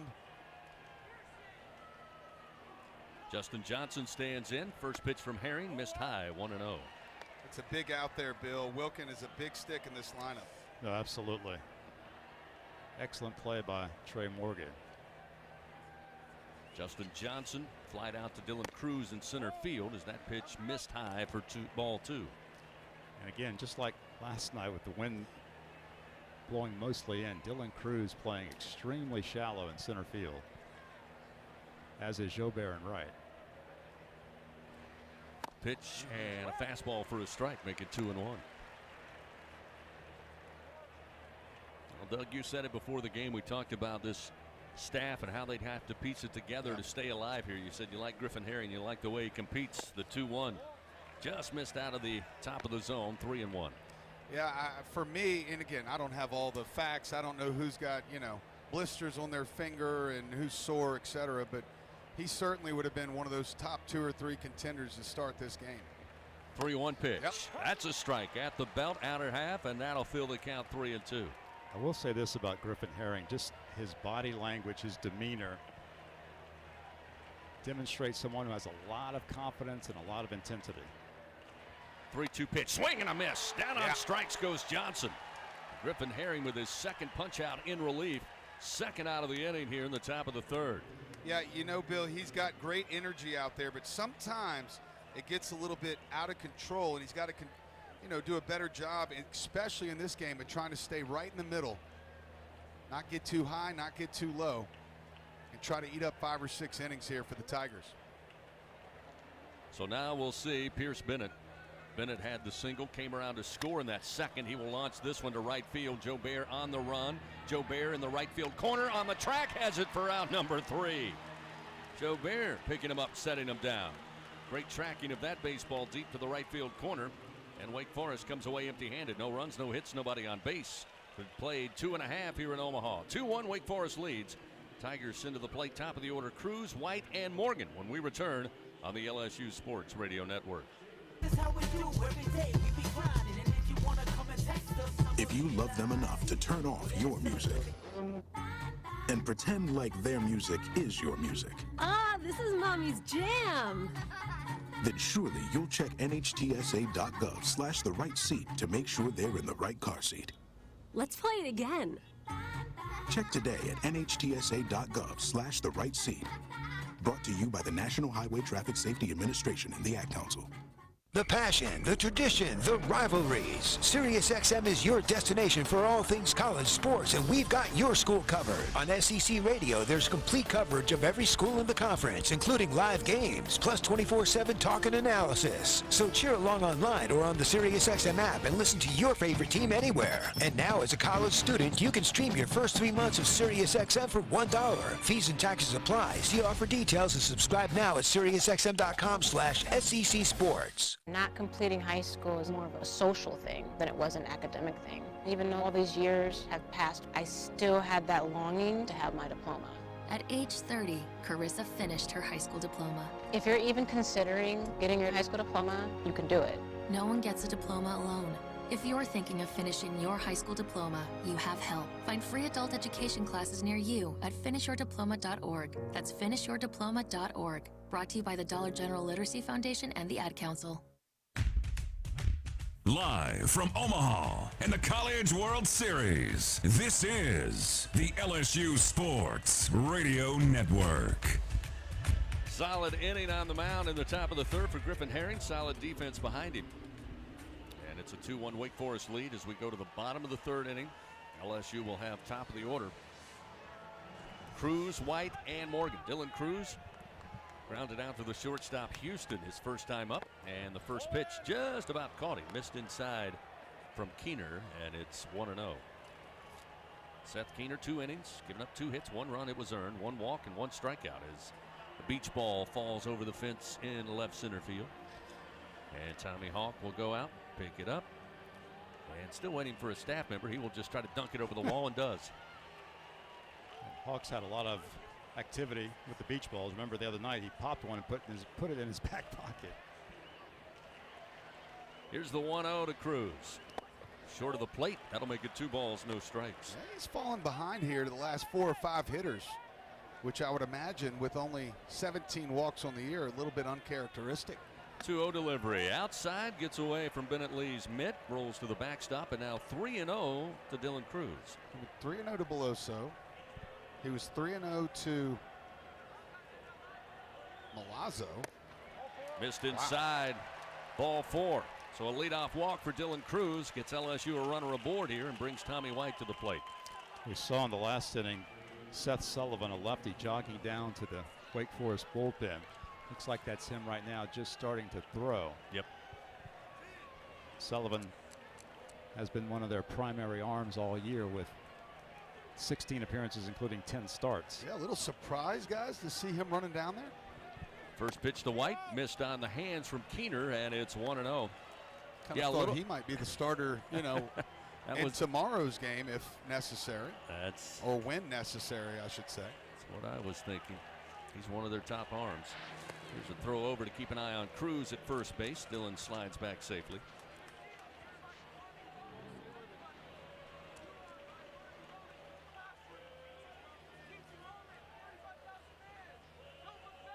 Keener to the plate.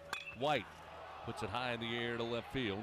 Costello and Hawk getting under it. The wind's going to carry it to the center fielder, and he eventually will make the play for the first out. So White retired, 1 gone. That'll bring Trey Morgan to the plate. Morgan 0 for 1. But as we've said, since arriving here in Omaha, it's been on a tear at the plate. And with good speed, Dylan Cruz at first base, trying to apply some pressure here on Keener and Wake Forest with just 1 out. Cruz with a short lead off of first, and the first delivery to Morgan hit into the screen behind the plate. 0-1. Morgan now 5 for 12 in this College World Series. 2 doubles, a triple, 3 runs batted in. Cruz extends that lead off of first, and the pitch to Morgan. Inside, missing, ball 1.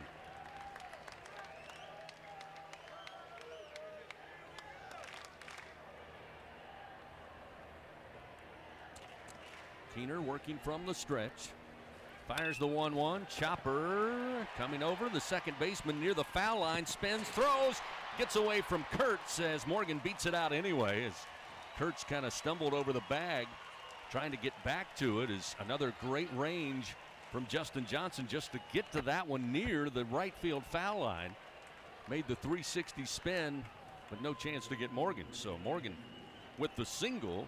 And runners first and second now for LSU, and we'll see Gavin Dugas. Well, Johnson, tremendous range at second base for Wake Forest. Made a great play earlier going to his right. He's not a great play this time going to his left. The Tigers with 2 on. Yeah, both resulted in infield singles from Milazzo and Morgan. Yep. This pitch from Keener skips off the plate. 1-0 now to Dugas. Gavin flied out to right field. And Pierce Bennett back in the second frame. 2-1 Wake Forest leads. Plenty of baseball left. Bottom of the third inning. LSU with a semi-threat here with one away and 2 men on, first and second. And now a turn and throw. And back to second goes Cruz. You know, Keener's command in the first inning was off the charts. And in the last inning and this one, totally different pitcher. Completely. That's 51 down there. That is Sullivan. That is Sullivan throwing, the lefty. Wow. 1-0 to Dugas. Missed inside. That'll make it 2-0. That's 44 pitches now for Keener. We mentioned, by the way, earlier that Keener second behind Paul Skeens in the country in whip rate. Sullivan third in the nation. Warming up in the bullpen here for Wake Forest. Runners first and second, one out. 2-0 count to Dugas. Way outside and low. 3-0 now. Another 3-0 count from Keener.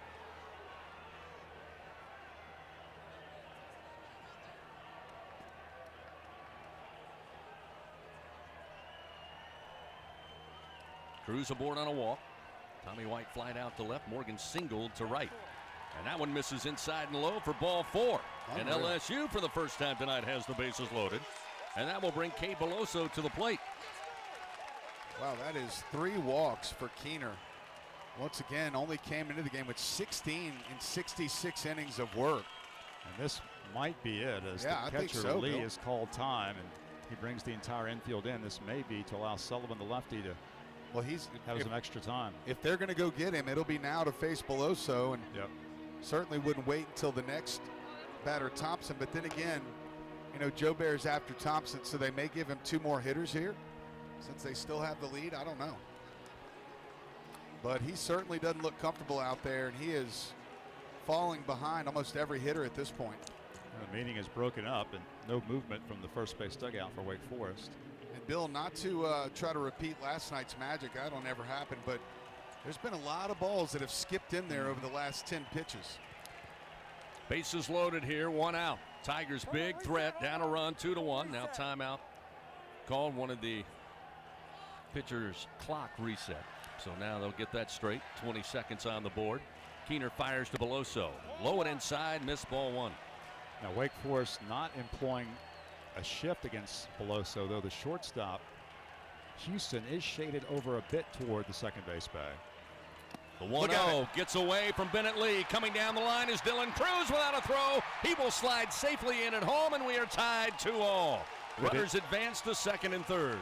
Very good instincts there, Coach Thompson. I took notes from the best to do it, and I noticed some things, and the bases were loaded, and here we are, tie ball game. All right, Tigers got to make it really hurt now. Or just take another walk and get Thompson up with the bases loaded again. That would also work. 2-0 the count to Beloso. Again, the runners advance. Now Morgan at third, Dugas at second, first base open. 2-0 to Beloso. There you go. Hammered in the air, down the line and right. Pierce Bennett going back to the wall, and it's gone! 3-run bomb for Cade Beloso. Home run number 15. And the Tigers tie it up and take the lead here in the bottom of the third inning. Should have went to the lefty.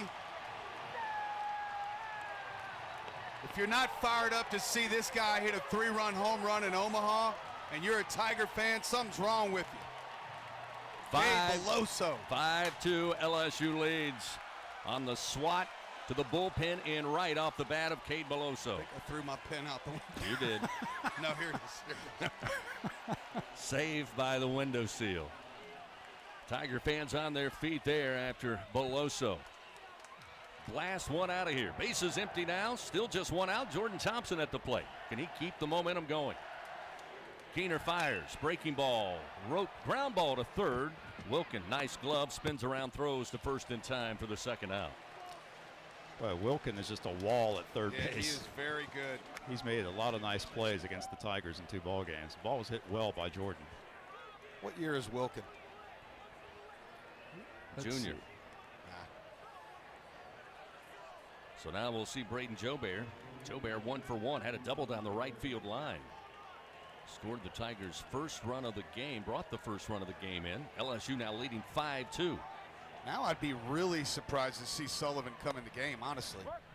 There's a strike with a breaking ball from Keener, and it's 0-1. But he's still down there throwing.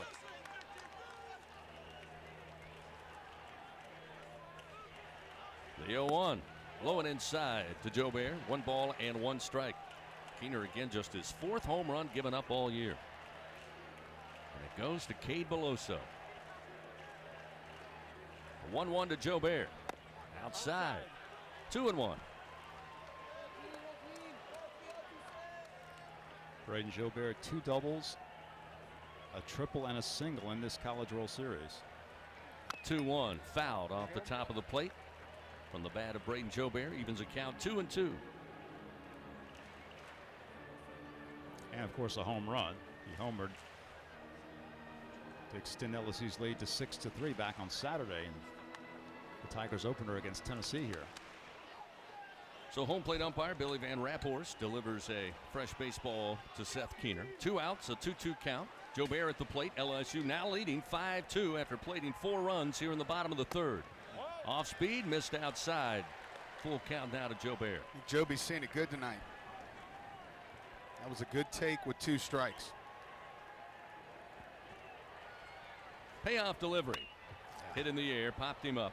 Shallow right center field. Justin Johnson, the second baseman, gets under it and will make the play for out number 3. But LSU takes the lead. 4 runs on 2 hits.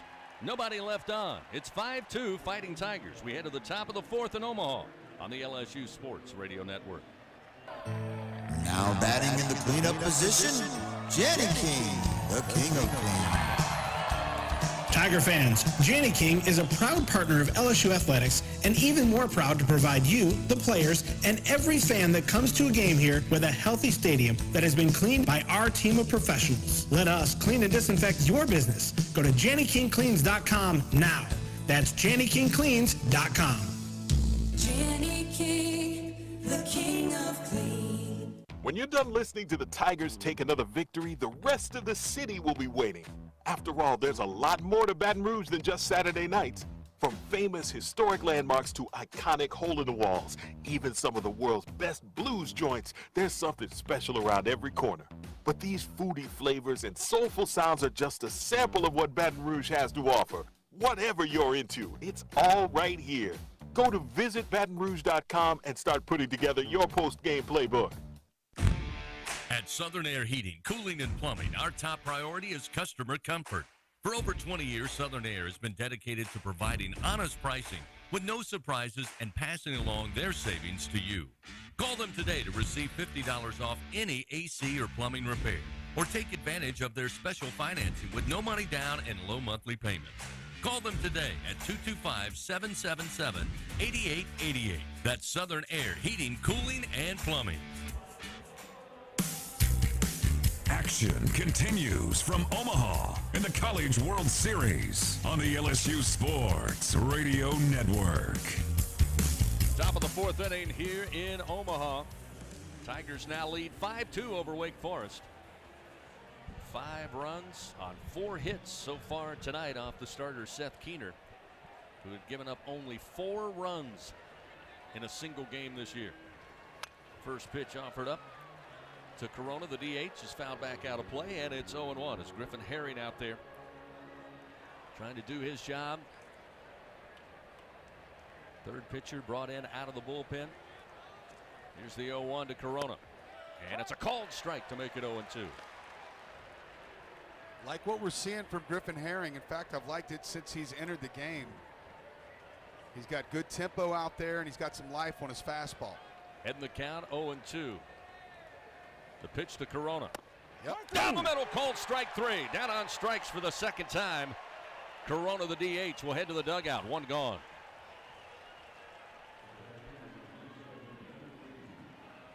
Herring records his 3rd strikeout in relief. Herring with the paint can right there, right on the outside corner. Beautiful pitch. So now we'll face Bennett Lee, who was aboard on a walk and scored back in the 2nd inning. Here's a swing and a miss to get ahead 0-1 for Herring.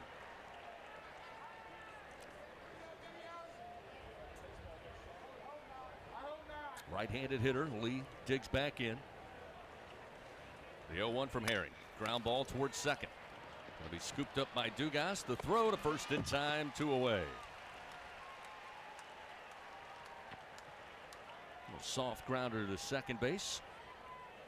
2 outs in the inning. That will bring us to the bottom of the order. Marek Houston, the shortstop.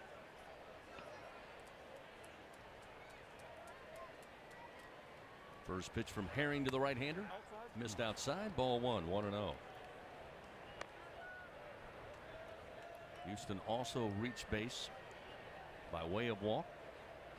His first time up. And unfortunately, Javen Coleman offered up 4 base on balls in the start. Swing and a miss. Herring evens it up 1-1. Final numbers on Javen. He went an inning and a third. Gave up 2 runs, 1 hit, those 4 walks. He did strike out 2 through 40 pitches. But Griffin Herring has picked him up so far. The 1-1 found just below us behind the plate, and it's 1-2. Herring again working ahead. Blake Money went in third of an inning, gave up 1 hit through 6 pitches. Let's go, lefty. 2 outs and the 1-2 pitch. Swing and a miss. Punch out number 4 for Griffin Herring. And a very smooth inning of work. Shutdown points for the freshman left-hander. After 3.5, LSU leads 5-2. They come to the plate. Milazzo, Pearson, top of the order, Cruz. When we return on the LSU Sports Radio Network. Hey, hon, what you doing with your phone? Taking pictures? No, I'm asking it questions. Like what? Hey, Bobo, do flowers have best friends? I'm sorry. I'm afraid I don't know that. Hey, follow me. I want to show you something. Look, flowers do have best friends. Whoa. Some answers can only be found in nature. Discover the unsearchable. Visit discovertheforest.org to find a trail near you. Brought to you by the United States Forest Service and the Ad Council. We always picture the SEC student athlete for their speed, their vertical, their agility. But it's time we picture them for more.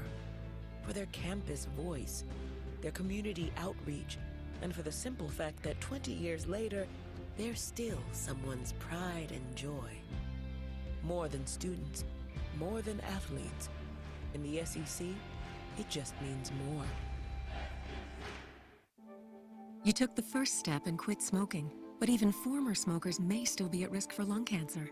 That's why SaveByTheScan.org wants you to know about a new low-dose CT scan that can detect lung cancer early.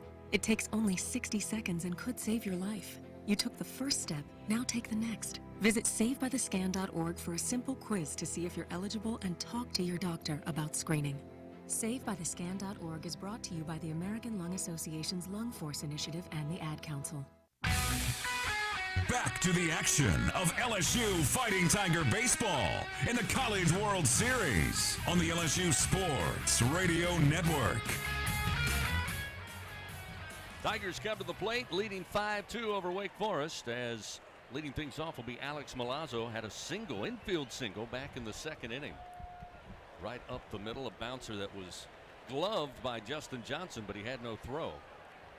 First pitch to Milazzo, breaking ball at the belt, and it's 0-1. Seth Keener continues on the mound. Again, he's given up 5 runs on 4 hits. A swing and a miss. Milazzo behind in the count 0-2. Most runs given up by Keener all year, 4 in a game. Keener has thrown 55 pitches entering this inning, so he's now at 57. The 0-2, breaking ball on a swing and a miss. Milazzo on 3 pitches, down on strikes and 1 away. Here in the bottom of the 4th inning. Rob Anderson, a member of Creighton's Sports Information Department, just down the street here, working the NCAA tournament. How about this, guys? Wake Forest outscored teams 81-20 in the 3rd inning prior to the College World Series. They've been outscored 7-0 in the 3rd inning here in Omaha. Yeah. And all 9 runs they've allowed have come in the first 3 innings. Delivery now to Pearson. Inside corner called strike, 0-1. That was certainly the case on Monday night for LSU. LSU scored 2 runs early, but Wake Forest held them after that. Pitch missed outside, pops out of the glove of Bennett Lee, and it's 1 ball, 1 strike. Pearson at the plate, grounded out on a nice play by Nick Kurtz, the big, lanky first baseman, able to reach out the glove on a bouncer. And handled the play unassisted at first as that pitch missed outside. Now 2-1.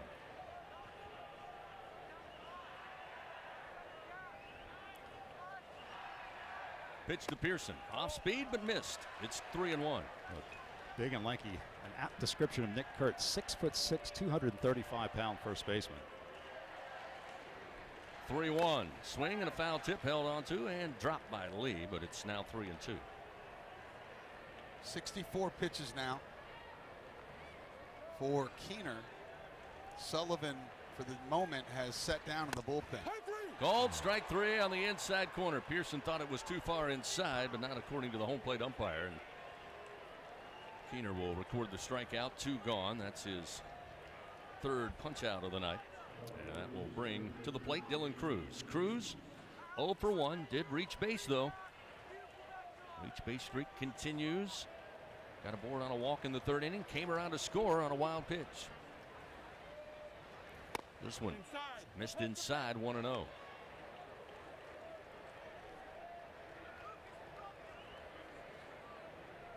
2 down. The pitch to Cruz. Couldn't fully commit, and a called strike. It's 1-1. So Keener, after giving up the homer to Beloso, has retired 4 straight hitters. Here's the 1-1. Off speed and a nice breaking ball for a strike. And that gets Keener ahead 1-2. Cruz readies the bat. The 1-2. Called strike 3 on the outer half. And Keener now, after getting rocked a little early, back in a groove. Tigers go in order there in the bottom of the 4th inning. No runs, no hits, nobody on base. We head to the top of the 5th. LSU leading 5-2 on the LSU Sports Radio Network. Together, we are partners, setting a new standard for health. Together, we prove that no matter how battle-tested we are, our spirit remains undefeated. Our Lady of the Lake and LSU are creating transformational change and impacting Louisiana with a new standard for healthcare, research, and education. Together, Our Lady of the Lake and LSU are champions for Louisiana.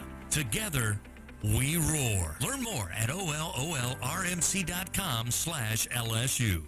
Unrivaled content, unprecedented access. LSU Gold, powered by Bayou Traditions, is the only place for exclusive behind-the-scenes content featuring your favorite LSU teams. It's all access to the Tigers, all year long, from pregame warm-ups to postgame celebrations and every moment in between. You can watch LSU Gold anywhere, anytime, and on your favorite device. Go to lsu.gold today to sign up for your free 7-day trial, so you can be there for each step of LSU's championship journeys. That's lsu.gold. Shell has been a vital part of Louisiana industry for over 100 years. Shell employees work in sync to deliver products needed all over the world. Under these hard hats is the creative energy of thousands of men and women. From platforms in the Gulf to facilities along the Mississippi River, Louisiana is where we live, and we're proud to call it home. Shell is the rhythm of Louisiana. Live from Omaha and the College World Series, this is the LSU Sports Radio Network. Tigers with a 5-2 lead. Wake Forest coming to the plate, top of the 5th inning here at Charles Schwab Field. Leading it off, top of the order, Tommy Hawk, and the first delivery from Herring misses low, 1-0. Hawk, strikeout victim to Coleman back in the 1st inning. Then had the 2-run single in the 2nd to get Wake Forest on the board. Herring's 1-0 pitch. Hammered and right back to Herring, who knocked it down with a glove. Then Thompson on the carom, but he's just able to keep it in the infield as he falls to the grass. And an infield single. Hot shot off the bat of Hawk. He's got back-to-back singles and the leadoff man aboard for Wake Forest.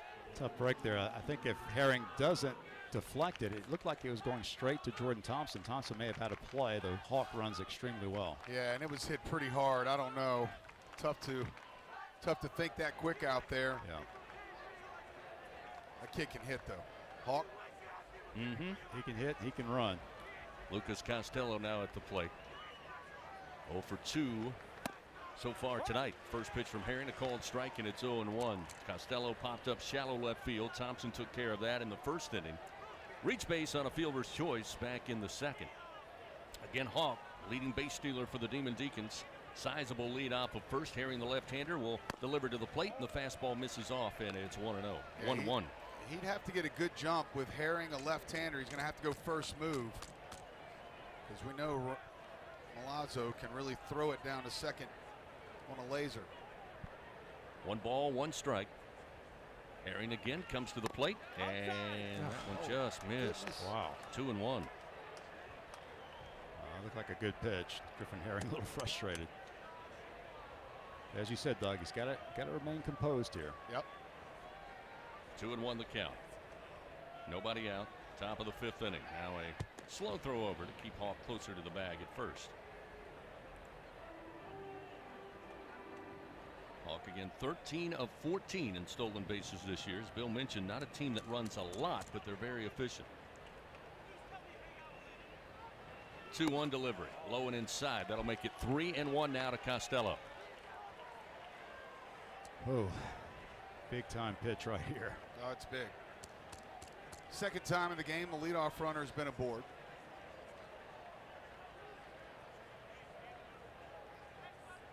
Three-one pitch, and that's a strike. Good location that time by Herring, and that will work it full. 3-2.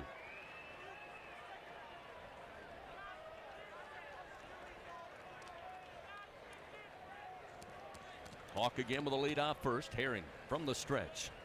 And a payoff pitch. Ground ball foul down the third base line. Off the bat of Costello. Keeps it 3-2. Get another full house here at Charles Schwab Field. Last night's game, just under 25,000 to watch LSU send Tennessee home.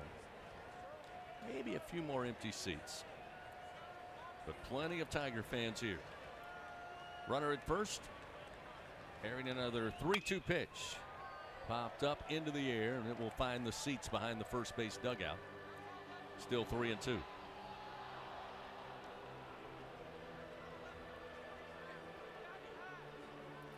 .37 pitches thrown now by Herring in relief. Seth Keener, by the way, 69 pitches to get him through that bottom of the 4th inning. Runner at first, another payoff pitch, and this one belted in the air to center field.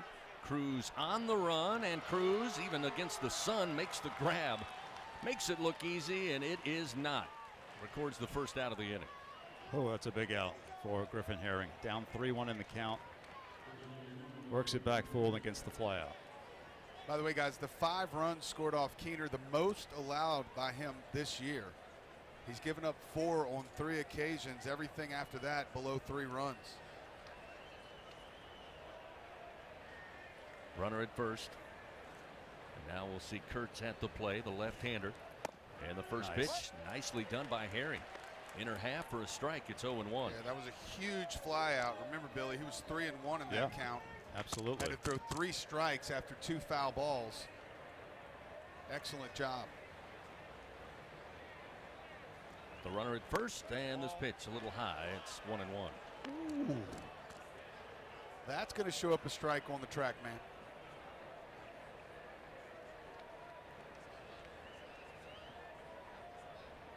One ball, 1 strike. Tommy Hawk singled up the middle, deflected by Herring. He's at first base.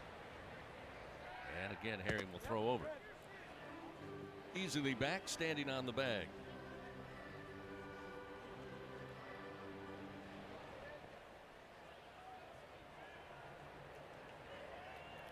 Kurtz, the left-hander, open stance at the plate, and the pitch. Ooh, just missed again. 2-1 now the count. But when Herring misses, he's barely missing. Definitely hitting his spots well. Kurtz 0 for 1, did reach base by a walk in the first, was a strikeout victim in the 2nd inning. 2-1 delivery, a little tapper but foul down the first base line. That'll even the count now, 2-2. See if the freshman left-hander can come after him here. Get a big second out of the inning. Wind again still whipping though, left to right. Dangerous hitter at the plate. Herring's 2-2 delivery. Tapper to first, and it's foul. Right of the first base bag. Still 2-2. Definitely a big out here for Herring if he can get it. Because if you lose Kurtz, then you have the prospect of facing Brock Wilken with a runner in scoring position. 2 balls, 2 strikes. The pitch. This one fouled back to the seats over the third base dugout. So a battle brewing here between Herring on the mound, Kurtz at the plate. Kurtz has 24 home runs on the year. Wilken has 31, so a combined 55 homers from the Wake Forest 3 and 4 hole hitters. Runner at first, 1 down. Herring to the plate and in the air. Left center field. Cruz was positioned nicely, comes over to his right, makes the play for the second out of the inning. Talk about Coach Wanaka and the defensive placement.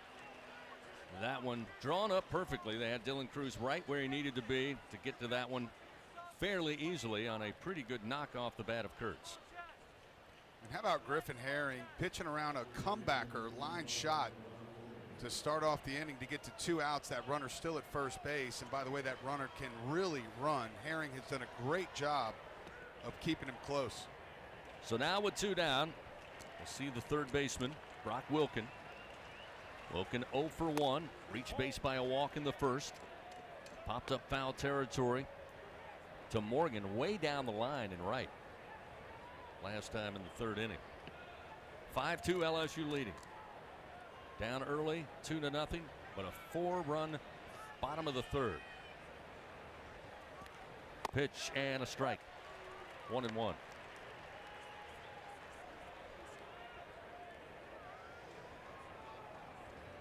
.45 pitches now for Griffin Herring. His season high is 72.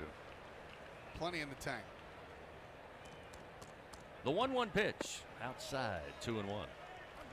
He threw 72 pitches back on April 28th against Alabama.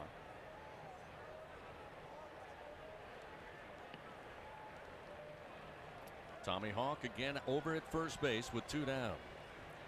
Wilken at the plate, a 2-1 count.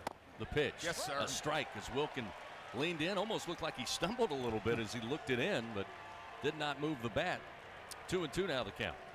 Nice firm fastball, inner third there at the knees. Great pitch again by the freshman left-hander. So Herring looks at the digital watch, looked into the dugout. Now he'll come set. 2 outs, runner at first, and now time called. Oh, what do we have? Pointing to the 3 and 2. They called the ball violation. Yep. Gosh. Pitch clock violation. And that will fill the count. So tough break there for Herring. It is. But it looked like he was having trouble or at least questioning what he was seeing on the watch. Yeah. So with 2 outs, a payoff pitch. And it missed away. Come on. Ball 4. I promise you, that is a strike. Well, you hate to see the inning turn on that call of a pitch clock violation. That ball was, wow, I cannot believe he called that ball a ball. So now runners first and second with 2 outs. And Justin Johnson coming to the plate. But before that, Jay Johnson going to come out of the dugout, and he's going to jog his way to the mound here. He was 2-2 to Wilken and just throwing a great pitch. Then he gets the pitch clock violation to make the count full and just misses. There is the no ball way 4. that last pitch just missed the strike zone. So I think Jay just wants to make sure that Griffin does not allow that to distract him, that he stays focused on ending this inning right here with Johnson at the plate. No activity in the Tiger pen, of course. Just a little strategy here with Herring as well as the infield. Wake Forest runners first and second. Johnson coming to the plate. He's 0 for 2 tonight, a fly out and a strikeout. 5th walk allowed by the Tigers tonight. The early walks certainly hurt LSU. Let's see if Griffin can keep this one from doing any damage. You got Collins, Little, Guidry, and Dutton left in that Tigers bullpen. Still 1 pitch away with 2 outs. Hawk off of second, Wilken on the walk off of first. 2 outs, Johnson at the plate. Herring fires way outside. Milazzo rises, able to keep his glove on it, and it's 1-0.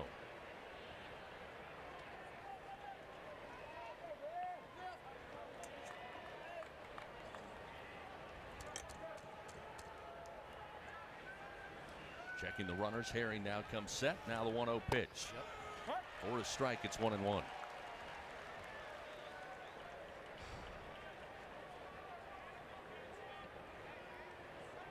1 ball, 1 strike, 5-2 LSU leading. Wake Forest threatening here in the top of the 5th.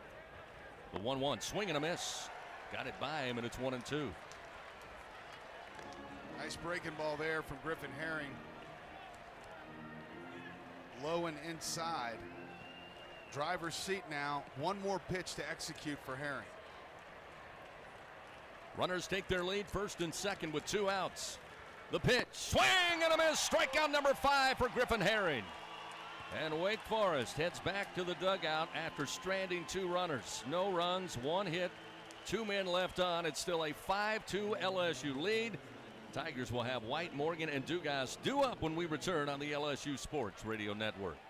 Hub International is Louisiana's premier employee benefits and commercial insurance brokerage. Hub can insure just about any risk that your business faces. Did you know Hub even insured the bonuses for our football coaches in 2022? Hub specializes in the construction, healthcare, real estate, and hospitality industries. Chances are you're probably already doing business with someone who does business with Hub. Turn to the agency that the Tigers, Saints, and Pelicans choose. Hub International. Visit them today at hubinternational.com.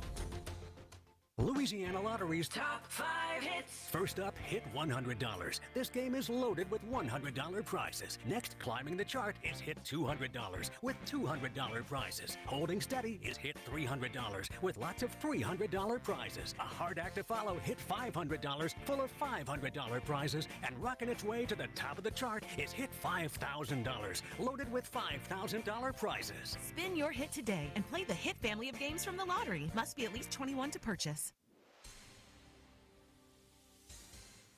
And we're back with breaking news. Coke Zero Sugar might be the best Coke ever. That's right, Jim. Coke Zero Sugar is a must-try for any Coke fan, so make sure you... Jim. Jim. We're on the air. Ooh, yes, this tastes like the best Coke ever to me. Your thoughts, Jen? Well, can I have a sip? Jen, we're in the middle of reporting the news. I need to try it first. Action continues from Omaha in the College World Series on the LSU Sports Radio Network. Tigers come to the plate. Bottom of the 5th inning. It'll be White, Morgan, and Dugas. Tommy White went 2 for 4 against the Demon Deacons on Monday night, but 0 for 5 last night against Tennessee, and 0 for 2 so far tonight with a strikeout and a flyout. Oh. This first pitch from Keener thrown behind Tommy White. He hit the bull. It's 1-0. Keener's really been in a rhythm. He allowed the 3-run homer to Beloso in the 3rd inning, but since then he's retired 5 straight Tigers, including 3 straight strikeouts. Tommy White takes a little extra time there after that delivery. He'll dig back in. The 1-0. Missed inside. No, came off the bat and then came right into the catcher, Bennett Lee. Lee going to take some time here. Oh, that might have got him in a bad spot. Yep. Yeah, that's he just let everybody know. Oh, man. That's just, ouch. So 1-1 the count to White. Pitch from Keener, breaking ball in the air down the line, but will find the seats in right, and it's 1-2. Tommy White certainly power to all fields. No stranger to home runs to right. No stranger to gappers to right center. The 1-2. Ground ball, though, to the shortstop, Houston. He will scoop it up. Throw to first is high. Kurtz able to apply the tag. White just couldn't get under the tag as Kurtz had to go up to get it. Came towards home side, but got the glove on White for the first out of the inning, and we'll see Trey Morgan. White now just 3 for 16 in the College World Series. There'll be a time, though, when he'll make a big impact at some point here. Trey Morgan, 1 for 2. Had a single in the 3rd, came around to score. Popped up foul territory, third base side, his first at bat tonight. As the first delivery from Keener, a fastball outside, 1-0. It's now 6 in a row retired by Keener. 1-0 pitch. Miss low. It's 2-0. That wasn't his ball either. I mean, I'm sorry. I'm 2-0 pitch, way outside. Now 3-0. So Keener, incredible stats coming into the game, but has fallen behind hitters a good bit here. 3-0, and it misses for ball 4. Wow. So again, a gentleman who doesn't give up a lot of walks sends Morgan down to first base on a 1-out walk here in the bottom of the 5th inning. Yeah, he's walked 3 one other time this year. That was the 4th walk of the game against Florida State back on May 14th. He went 5 innings in that game. Gavin Dugas at the plate. 0 for 1 tonight as this one gets away from the catcher Bennett Lee, and Trey Morgan on his way to second base without a throw. Another wild pitch, advancing runners for LSU. And with 1 out, Tigers have a runner in scoring position here, up 5-2. The Morgan walk broke a string of 6 straight hitters retired by Keener, and now he's in scoring position. Gavin Dugas looking to add to his RBI total here, but before he does, we'll have a mound visit, and this may be a change as the lefty Sullivan Please come to Sullivan. is working in the pen. There's no way they're going to bring Sullivan here. It looks like he's standing there ready to come in. Yeah, he's at the gate. So they can't go back with Hartle tomorrow. Well, they have their number 1 Louder. I guess that would be an option, perhaps. Guy's 15-0. Yeah. And they will make a pitching change. So Seth Keener done tonight. Pitching change powered by Sunshine, your hometown John Deere dealer in Louisiana. LSU leading 5-2. Trey Morgan at second base. Gavin Dugas at the plate with a 1-0 count when we resume action here in Omaha on the LSU Sports Radio Network. Tiger fans, we're in the heat of the season. When you're powered by Sunshine, your hometown John Deere dealer in Louisiana, you're always on the winning team. Right now, take advantage of our home run offers on our tractor packages that include 0% financing. Visit us at sunequip.com. Some restrictions apply. See dealer for details. Offer ends June 30th, 2023. Louisiana Lottery's Top 5 Hits. First up, hit $100. This game is loaded with $100 prizes. Next, climbing the chart is hit $200 with $200 prizes. Holding steady is hit $300 with lots of $300 prizes. A hard act to follow, hit $500 full of $500 prizes. And rocking its way to the top of the chart is hit $5,000 loaded with $5,000 prizes. Spin your hit today and play the Hit family of games from the lottery. Must be at least 21 to purchase. It takes true grit to wake up every morning dedicated to a higher standard of work. At H&E Equipment Services, we're leveraging our national fleet of equipment with a local approach, working closely with customers to understand their needs and provide them reliability, fair prices, and the support of a first-class service team. We're an equipment company, run by equipment people. Where others stop, we continue. H&E Equipment Services, the higher standard in equipment rental, sales, parts, and service. Back to the action of LSU Fighting Tiger baseball in the College World Series on the LSU Sports Radio Network. So LSU forces Wake Forest to go to the bullpen here in the bottom of the 5th inning with 1 out. Tigers leading 5-2. Trey Morgan walked with 1 out. A wild pitch got him to second base, and now it will be Sean Sullivan taking over. Left-hander for the Demon Deacons, and he will face Gavin Dugas, who already has a 1-0 count. Lefty Sean Sullivan, 5-3, 2.59 ERA. This is his 17th appearance, though. It's just his 7th in relief. He has 10 starts. First pitch to Dugas. Missed inside. That'll make it 2-0. Sullivan, in 66 innings, has 108 strikeouts. He's allowed only 41 hits, 19 earned runs, just 19 walks. 2 balls, no strikes to Dugas with a runner at second. The pitch towards the left center field gap, but hanging up as Tommy Hawk going over will make the play and will bring Morgan back to second base, second out of the inning. Sullivan features a fastball, slider, and changeup. The fastball 89-93, slider 77-81, and that changeup will come in at 80-84 miles an hour. That one hit right on the nose off the bat of Gavin Dugas. So now we'll see Cade Beloso had the 3-run homer back in the 3rd inning after the Tigers tied it up, made it a 5-2 game off the bat of Beloso. He's 1 for 1 tonight, had a walk and scored in the 2nd. First pitch from Sullivan, called strike, and it's 0-1. Sullivan, preseason Golden Spikes watch list prior to the start of 2023. Just use him up right here. 50, 60 pitches. Morgan off of second base. The 0-1 to Beloso, sent back foul to the screen, and he falls behind 0-2. Yeah, he's nasty. 3/4 arm angle. He steps across his body. Beloso, it appears that ball is let go behind him. He's got a very good left to right angle into the plate. So with 2 outs, here's the 0-2 pitch, and again, Beloso will foul it back and stay alive. Almost same sequence as the pitch before.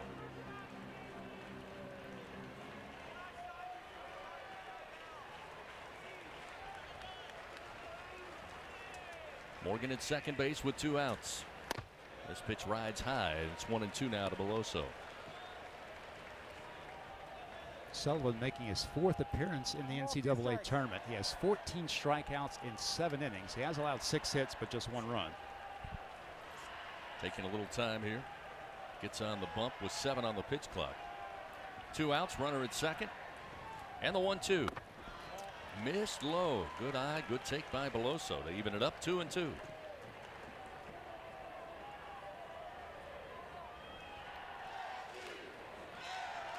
The shade almost covering the entire playing surface here. Sliver of sun out in left center field. As Beloso fouls this one off again, left side, and it's 2-2. The count remains. Okay, Beloso with 4 RBI here in the College World Series, including the 3-run homer today. He's got 5 hits here in Omaha. And the Tigers have Morgan at second base, 2 down, leading 5-2. Sullivan's 2-2 pitch, swing and a miss. Out in front was Beloso. Sullivan called upon and does his job. Tigers scoreless, no runs, no hits, 1 man left on in scoring position. But it's still a 5-2 LSU lead. We head to the top of the 6th on the LSU Sports Radio Network.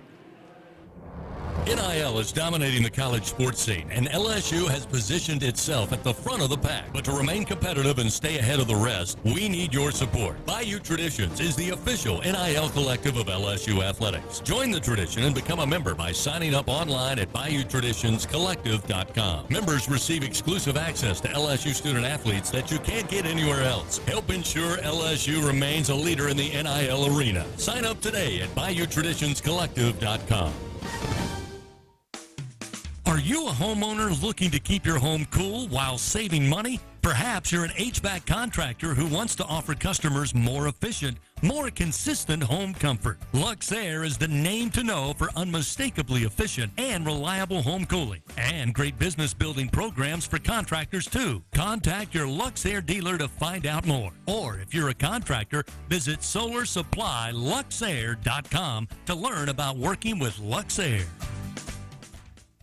Will Scott Mobile Mini is the global leader in modular offices and storage containers. Keep your products safe and secure with our wide array of vault-like storage containers. Need shelves and lighting for your container? We can help. We have the right container for your industrial, commercial, or residential storage needs. All of our offices are delivered ready to work with customizable furniture options to fit any need.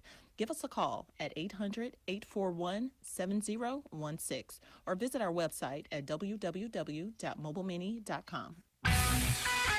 Back to the action of LSU Fighting Tiger baseball in the College World Series on the LSU Sports Radio Network.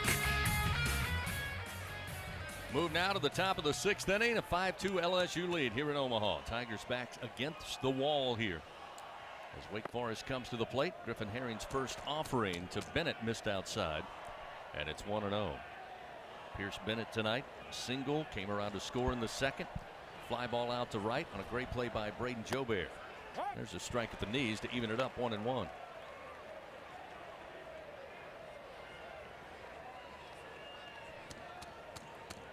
Herring square to the plate. Now starts the windup. The pitch to the right-hander, trying to drag a bunt down the first base line. It will go foul. Trying to catch LSU napping a little bit. Unable to execute, and it's 1-1. Good idea there by Bennett. Bunting up the first base line took the Tigers by surprise, but fortunately rolls foul. And now Griffin is ahead in the count, 1-2. He's now at the 57 pitch mark here in the 6th inning. Still looks strong to me, though. Yep. Fastball still got some pop on it. And he continues to get ahead of hitters, more importantly. Herring fires to the plate, missed away. Evens a count, 2 balls, 2 strikes. Wake Forest with the 6, 7, and 8 hitters coming up here in the top half of the 6th inning. 2-2 delivery, right back up the middle, base hit.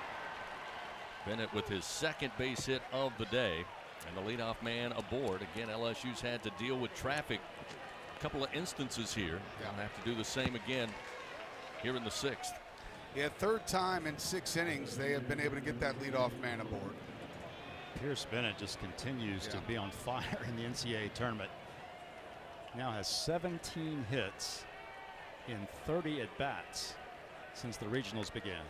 Danny Corona, the DH, a couple of strikeouts. He's 0 for 2. Left-hander awaits as Herring, the left-hander, checks the runner and fires. And a ground ball comes off the foot of Corona, rolls down the first base line. And that one will sting a bit. And it's 0-1. Just keep pumping strikes, keep getting ahead of hitters. Good things will happen. Corona, a .297 hitter. Mentioned in his first at bat. 1 for 3 with a run scored, a couple of strikeouts on Monday night in the first meeting. That foot stinging a little bit. He's a good candidate for a double play. Runner at first. Herring looks over. And now the 0-1. Swing and a miss. Almost came out of his cleats that time, but it's 0-2.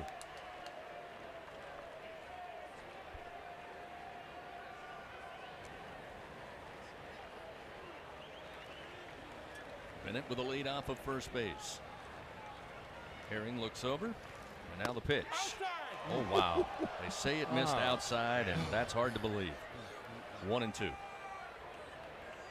These guys just. Wow. That looked like a solid pitch. It was. That's why they're showing it again on ESPN.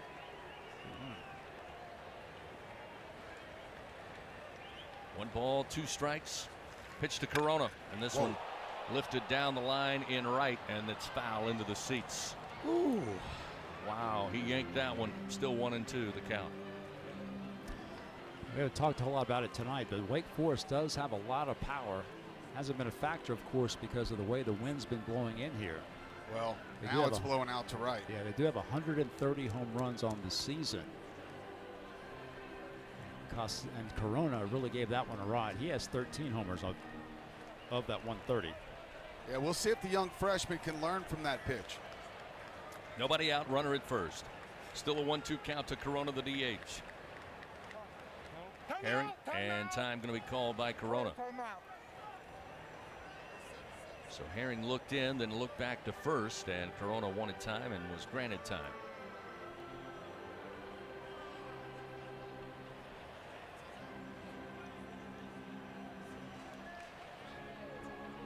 So a little halt in action as they make a little note.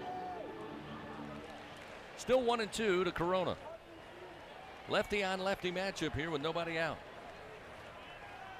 Herring to the plate. Swing and a miss. Down on strikes for the 3rd time is Corona. 1 out here in the top of the 6th inning. Looks like he learned from that pitch. He did. Kept the off speed away. Made a great pitch at a great time. Nice slider. Beautiful in the outside corner right below the knees. Couldn't place it any better than that. And that's a huge first out here. 1 pitch away from getting back in the dugout. So now we'll see Bennett Lee, the catcher. Lee 0 for 1. First pitch in the air, right center field. Cruz on the run. And he'll yield to Joe Bear, the right fielder, as the wind carried it right to Braden, and he'll make the play for the 2nd out. Runner remains at first base. You just expect Dylan Cruz to make that play. He literally could have ran from straight up center field to, I don't know, almost straight up right field and made that play. But Joe Bear was camped out underneath, said, I got it, dude. You don't have to make all the plays. Runner at first, and Houston at the plate. Bottom of the order here for Wake Forest. And the pitch. That's not It's low, and it's 1-0. I mean,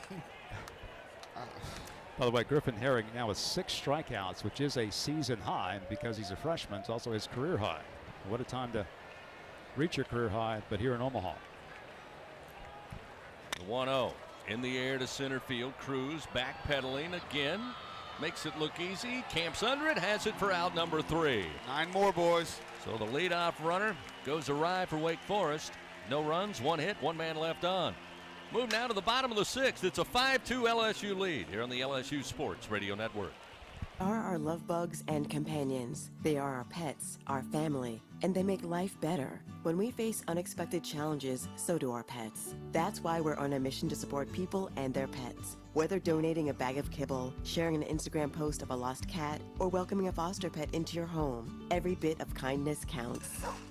Visit petsandpeopletogether.org to learn how to be a helper in your community. Brought to you by Maddie's Fund, the Humane Society of the United States, and the Ad Council.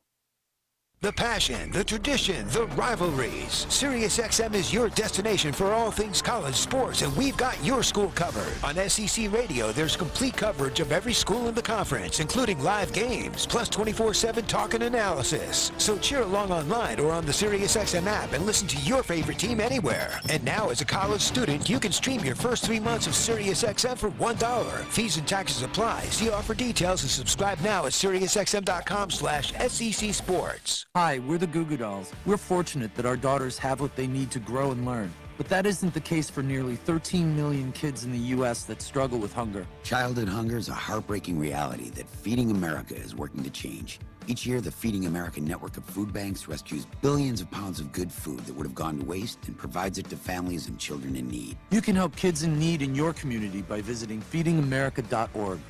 Brought to you by Feeding America and the Ad Council. Live from Omaha and the College World Series, this is the LSU Sports Radio Network.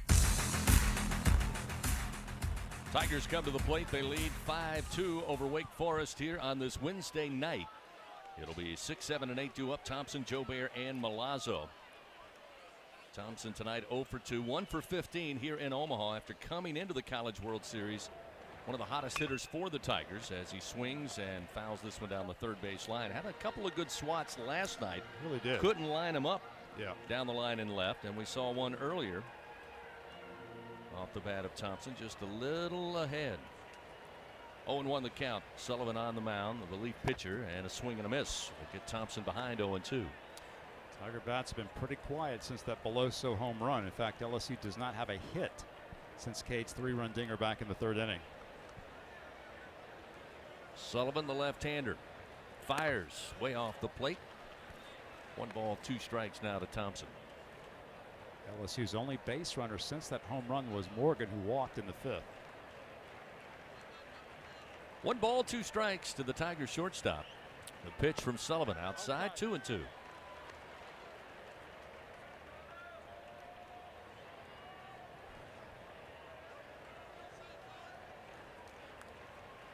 Jordan digs back in from the right side. 2-2 pitch. Called strike 3 on the inner half. And Thompson down on strikes for the first time tonight. Sullivan records strikeout number 2 in relief. 1 gone here in the bottom of the 6th inning. We'll see Braden Jobert. Jobert 1 for 2 so far. Had that double down the line in right field. Jordan Thompson needs a call tonight from Brad Cressy, who went 0 for the College World Series, Bill, in 2000 until his final at bat. He got a pretty big hit in that final at bat. Got to stay tough, especially defensively. First delivery from Sullivan. Letter high, a called strike, and it's 0-1 to Jobert. He had the RBI double back in the 2nd, popped out with the second baseman Justin Johnson back in the 3rd. The 0-1. Oh, wow. Called strike. Must have been outer half, letter high there, and it's 0-2.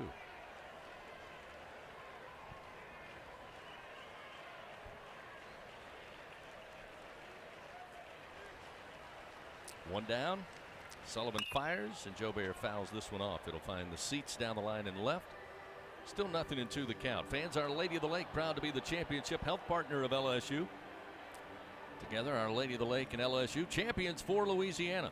Together, we roar. Learn more at olrmc.com/LSU. One out, nobody on. The 0-2 pitch, outside and low. 1 ball, 2 strikes. That's a great point about Brad Cressy, Doug. In that 2000 College World Series, Brad only had a couple of hits, but they were both huge hits. One came late in the game against Florida State, which led to LSU winning that game and advancing to the national championship game. And of course, he had the game winner against Stanford, the walk-off single that scored Ryan Terrio. Here's the 1-2 pitch, swing and a miss.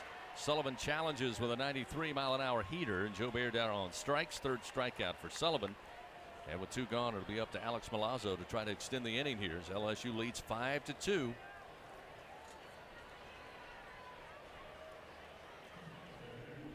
The point is, Brad Cressy and Thompson, the one thing they have in common is both of them were going to be in the lineup no matter if they had one hit or no hits. And it's going to come. That moment is going to come, and he's going to come through. First pitch to Milazzo, up and in, ball 1. So Sullivan, since entering the game, has now retired 4 in a row, 3 by strikeout. Showing bunt, he'll pull it back, and it missed outside, 2-0.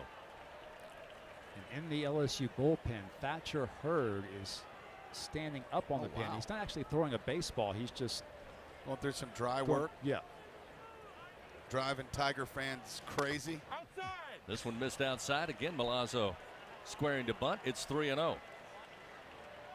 Hurd, of course, threw 65 pitches on Monday night. So no, I don't think we'll see him in the game. I think he's just getting a little dry work in down there.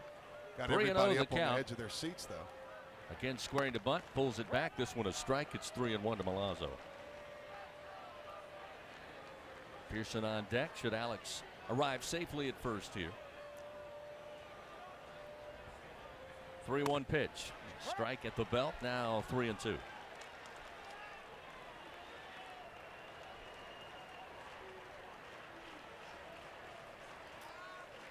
Milazzo will try to square one up here.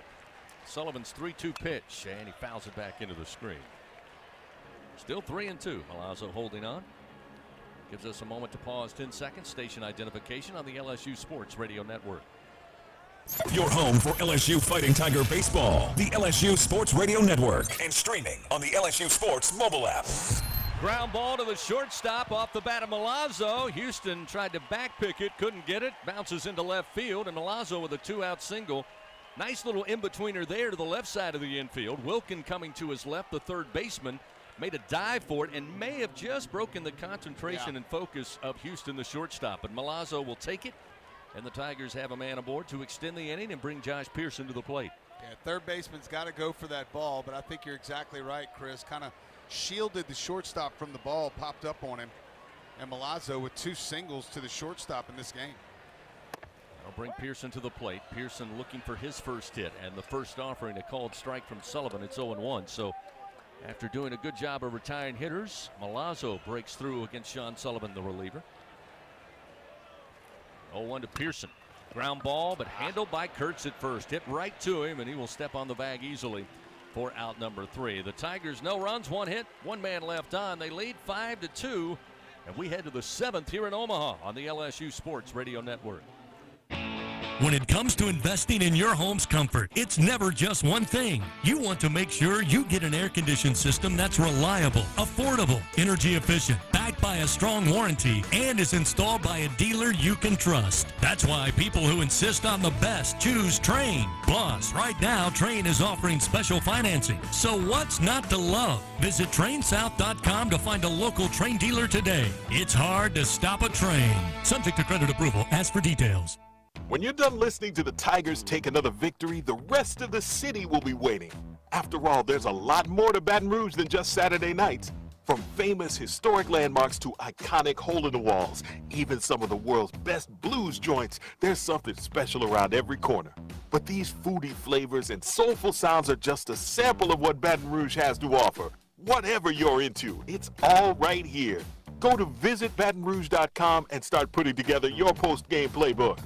Louisiana Lottery's Top 5 Hits. First up, hit $100. This game is loaded with $100 prizes. Next, climbing the chart is hit $200 with $200 prizes. Holding steady is hit $300 with lots of $300 prizes. A hard act to follow, hit $500 full of $500 prizes. And rocking its way to the top of the chart is hit $5,000 loaded with $5,000 prizes. Spin your hit today and play the Hit family of games from the lottery. Must be at least 21 to purchase. Fighting Tiger Baseball in the College World Series on the LSU Sports Radio Network.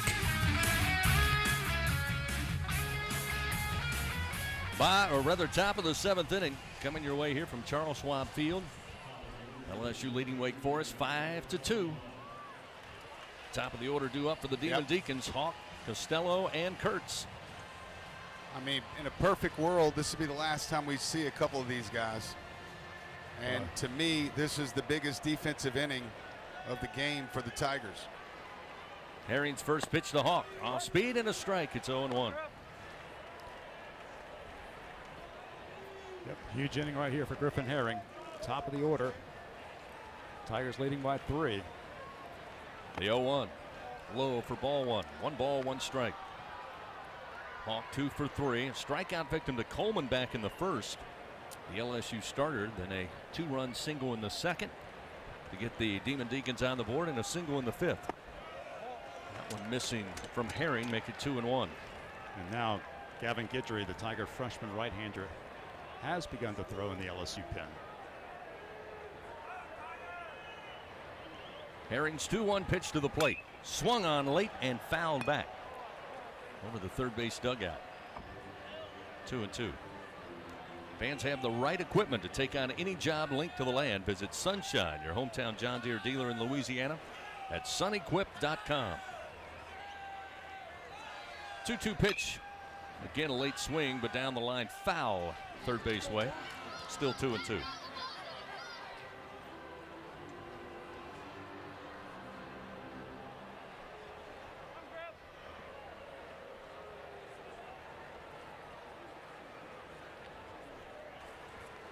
Two pitch. Again, another late swing comes off the railing of the LSU dugout. Sent Cade Beloso out of the way. Now he's all smiles. As long as Skeens is okay, we're fine. Still 2-2 to Tommy Hawk battling at the plate. Herring doing the same as he fires another 2-2 pitch, misses low, and that will fill it up. Ooh, I know I've said this a lot. This is another big pitch for Griffin Herring. Yeah. They all will be from here on out, unfortunately. Don't want to let this guy trigger a rally here. Herring winds, and the payoff delivery. Hit the center field, going to drop down in front of Dylan Cruz, and Tommy Hawk 3 for 4 now at the plate, and the leadoff man once again for Wake Forest is aboard. It's all right. Hawk went 0 for 3 with a run scored on Monday night. 4th time in 7 innings the Deacons have the leadoff man on. Lucas Costello to the plate. He's 0 for 3 in the 2 spot. Went 0 for 1 against the Tigers on Monday night in a pinch hitting opportunity. Herring delivers, showing bunt, and it's going to hit Costello. Caught him in the leg, and he spun down to the ground, but he'll head to first base now. And tough break there for Herring, puts runners first and second, nobody out.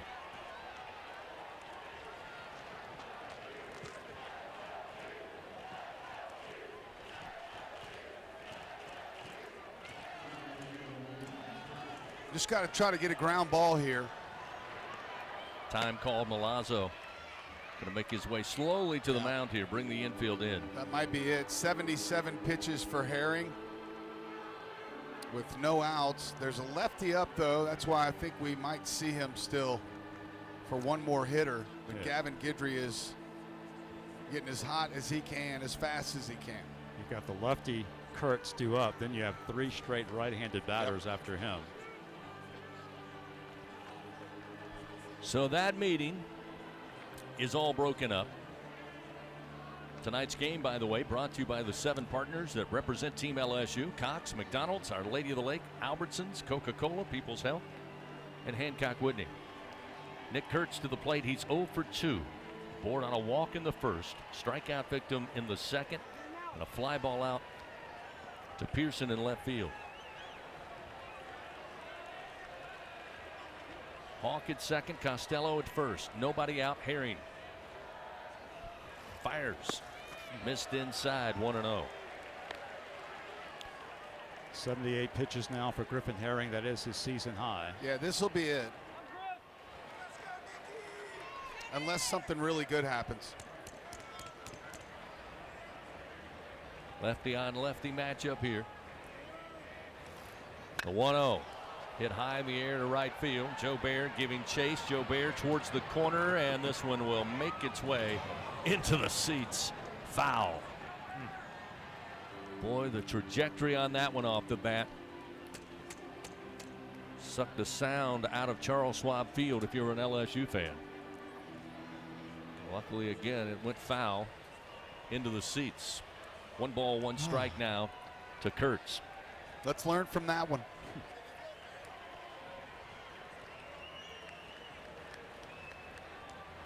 The 1-1 pitch. Ground ball. Come on, bouncer let's towards Thompson. Thompson flips it to Dugas, but the underhand toss just not in time. They'll get the runner at second, but runners safe at first and third. Yeah, Thompson was only able to float it to Dugas, unfortunately. Of course, a little awkward for those two when they shift around like that. Thompson couldn't get it under and give the option pitch, if you will, like a football option pitch. He had to go underhand and just floated up in the air too long. Looked like a 2 ball all the way. Here comes Jay Johnson. So with 1 out and runners on the corners, a great outing in relief for the freshman Griffin Herring. They'll hand it over to a freshman right-hander, Gavin Guidry, here in the top of the 7th inning with LSU holding on to a 3-run lead. Guys, Thatcher Hurd is throwing. Let me see. They had Guidry down there. Nope. Yep. And Guidry's coming in, but Thatcher Hurd is now, he's now throwing to a catcher down there. Again, he might just be throwing a bullpen. I kind of doubt it. So the Tigers make a pitching change powered by Sunshine, your hometown John Deere dealer in Louisiana. Griffin Herring going to get a rousing applause when he leaves the mound. Tigers holding on to a 3-run lead, 5-2, top of the 7th, 1 away. Demon Deacons have runners on the corners when we come back on the LSU Sports Radio Network. Tiger fans, we're in the heat of the season. When you're powered by Sunshine, your hometown John Deere dealer in Louisiana, you're always on the winning team. Right now, take advantage of our home run offers on our tractor packages that include 0% financing. Visit us at sunequip.com. Some restrictions apply. See dealer for details. Offer ends June 30th, 2023.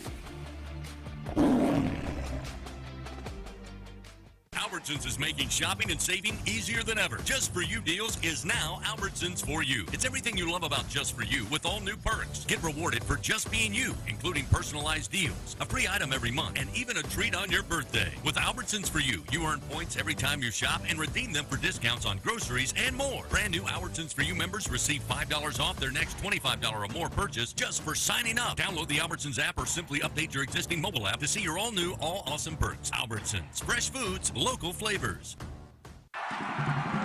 Support your LSU Tigers with Hancock Whitney, the official bank of LSU athletics. From game day to the offseason, Hancock Whitney LSU credit and debit cards are a big win for any Tiger fan. Want to get your paws on these cards? Well, apply online or visit HancockWhitney.com/LSU. Hancock Whitney Bank, member FDIC. All accounts subject to credit approval. Terms and conditions may apply.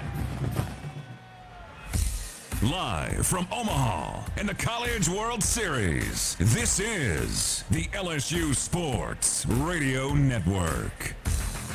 5-2 LSU leads. Wake Forest with some action here in the top of the 7th inning. There's just 1 out.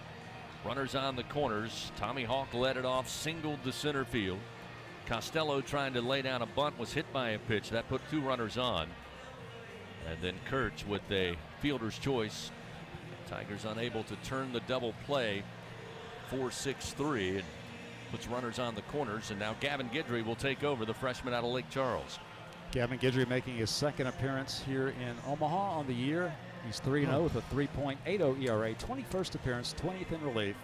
He has 3 saves to his credit. He's worked 23 and 2/3 innings. He's given up 17 hits, 10 earned runs, 11 walks, 36 strikeouts, allowing just a 191 opponent batting average. He's also allowed 2 homers this season, facing the very dangerous Brock Wilken right now. Wilken at the plate.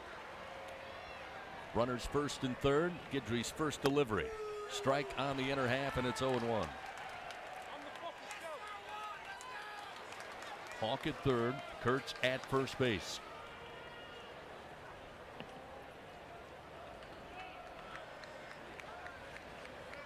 Hawk dancing down the line at third. Guidry fires to the plate. Another strike, and it's 0-2.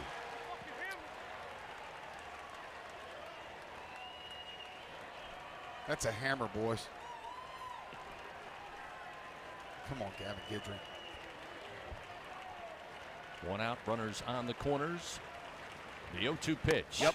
Called strike 3 at the belt. Gavin Guidry. Heavy dose of off-speed pitches, and Wilken down on strikes. 2 gone here in the top of the 7th. Tell him how big that out was, Bill. That was a big time out, but for Gavin Guidry, after giving up a 2-run home run against Tennessee back on Saturday night, the young man comes back out here and gets a huge strikeout of the #1 power hitter for Wake Forest, but he still has work to do here. Runners first and third. Justin Johnson to the plate. Right-handed hitter. Guidry fires. Miss low and away. 1-0.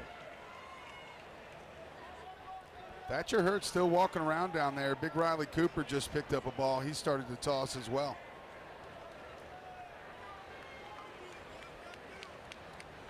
Guidry comes set.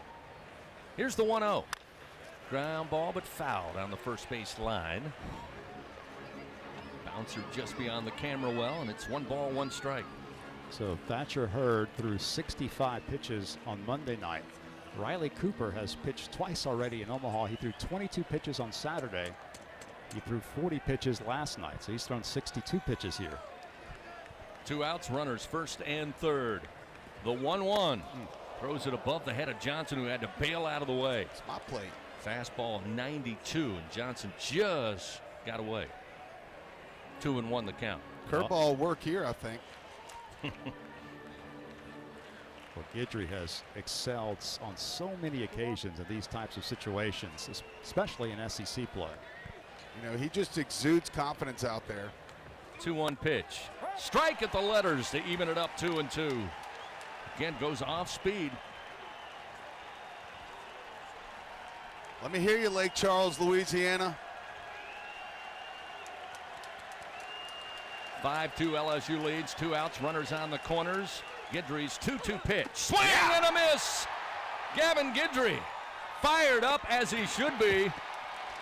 2 punch outs after coming out of the bullpen. The freshman right-hander keeps it a 5-2 LSU lead. Time to stretch it out here at Charles Schwab Field. Tigers coming to the plate. Top of the order, Cruz, White, and Morgan when we return on the LSU Sports Radio Network. Wake up and text. Text and eat. Text and meet up with a friend you haven't seen in forever. Hi. Oh, hey. Text and complain that they're on their phone the whole time. Text and listen to them complain that you're on your phone the whole time. Text and whatever. But when you get behind the wheel, give your phone to a passenger. Put it in the glove box. Just don't text and drive. Visit StopTextsStopWrecks.org. A message from NHTSA and the Ad Council. We always picture the SEC student athlete for their speed, their vertical, their agility. But it's time we picture them for more. For their campus voice, their community outreach, and for the simple fact that 20 years later, they're still someone's pride and joy. More than students, more than athletes. In the SEC, it just means more. This is the story of a very special woman. Just a few knew about her superpowers. In a matter of seconds, she turned herself into a great mathematician. She masqueraded as a regular person at work, but as a superhero at home. Everyone knows her as Gabriella. I still call her Mom. Your hero needs you now, and AARP is here to help. Find the care guides you need to help, complete with tips and resources at aarp.org/caregiving. Brought to you by AARP and the Ad Council. Live from Omaha and the College World Series, this is the LSU Sports Radio Network. Fans into it tonight here on Wednesday. LSU leading 5-2. Bottom of the 7th inning. Top of the order due up, Dylan Cruz. Reached base back in the 3rd by way of walk. Came in to score on a wild pitch. Offered up by Seth Keener, the Wake Forest starter. Has a ground out and was caught looking last time in the 4th inning. Pitch to Cruz from Sullivan. A strike on the inner half, and it's 0-1. Well, I tell you, this one's got everybody on the edge of their seat. My Uber driver, Mr. Scott's even texting me pitch for pitch here. Turn him into a Tiger fan. No, he was already a Tiger fan. The 0-1. Cruz pops it up, and this one will find the seats behind the first base dugout. Dylan falls behind, 0-2. Dylan, of course, been the hero most of his career at LSU, but certainly last night stepped up, put on the cape, put Tennessee away with a blast to right field against a howling wind. The 0-2 fouls it back into the screen to keep it 0-2. Speaking of heroes, Griffin Herring, final line on him. 4 2/3 innings, no runs on 3 hits, 1 walk, a career high 6 strikeouts. Unbelievable. The 0-2 pitch fought off by Cruz. He'll send it to the 2nd level down the line and right into the seats. Still 0-2. And you know what's impressive about that stat line for Griffin Herring is the amount of obstacles he was able to pitch around with runners on. The 0-2 pitch, again, just missed as Cruz hammers that one straight back into the screen. Sullivan, again, that 3/4 slot, that one at 92 miles an hour. Gets on you quick. The 0-2 stayed away, up and in. 1-2.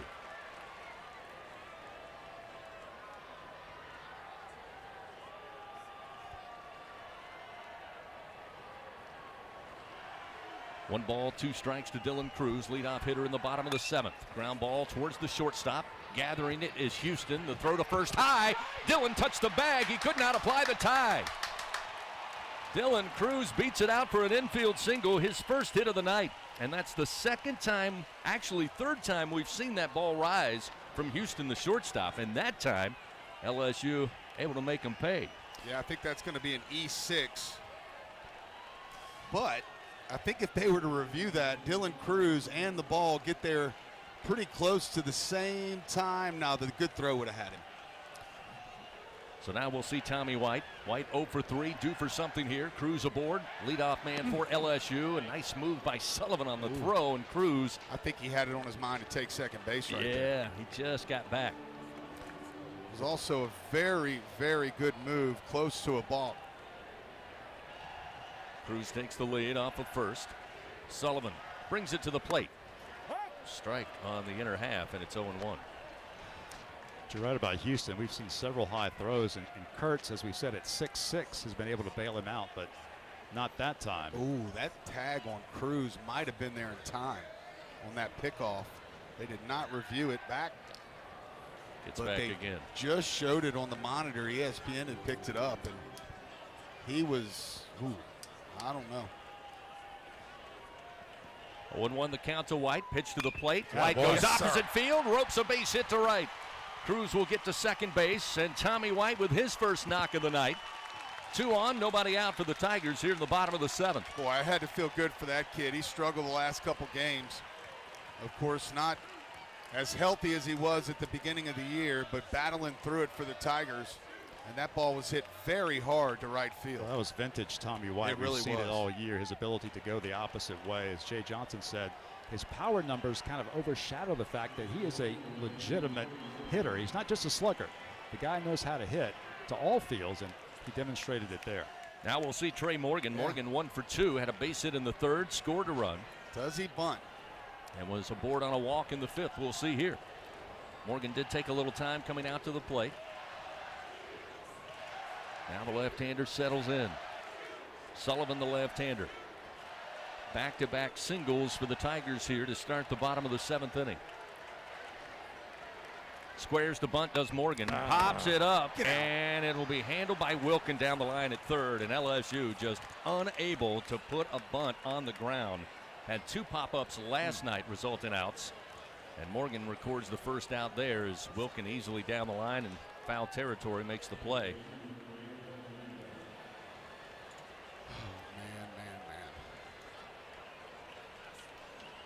Trey Morgan's probably had to bunt 3 times in his life. I mean, it's not something he probably works on too much. Now we'll see Gavin Dugas. Dugas 0 for 2, a board on a walk, and a bouncer going to be handled by Kurtz. He'll apply the tag to White, then flip it over to Sullivan, covering it first for the double play. So after 2 leadoff singles, the Tigers get nothing. No runs, 1 hit. Check that, 2 hits. They ruled that an error, Wake Forest, so 1 hit and 1 man left on. It's still 5-2, but we head to the 8th here. LSU out in front. Wake Forest coming to the plate on the LSU Sports Radio Network. At Southern Air Heating, Cooling, and Plumbing, our top priority is customer comfort. For over 20 years, Southern Air has been dedicated to providing honest pricing with no surprises and passing along their savings to you. Call them today to receive $50 off any AC or plumbing repair, or take advantage of their special financing with no money down and low monthly payments. Call them today at 225-777-8888. That's Southern Air Heating, Cooling, and Plumbing. NIL is dominating the college sports scene, and LSU has positioned itself at the front of the pack. But to remain competitive and stay ahead of the rest, we need your support. Bayou Traditions is the official NIL collective of LSU Athletics. Join the tradition and become a member by signing up online at BayouTraditionsCollective.com. Members receive exclusive access to LSU student athletes that you can't get anywhere else. Help ensure LSU remains a leader in the NIL arena. Sign up today at BayouTraditionsCollective.com.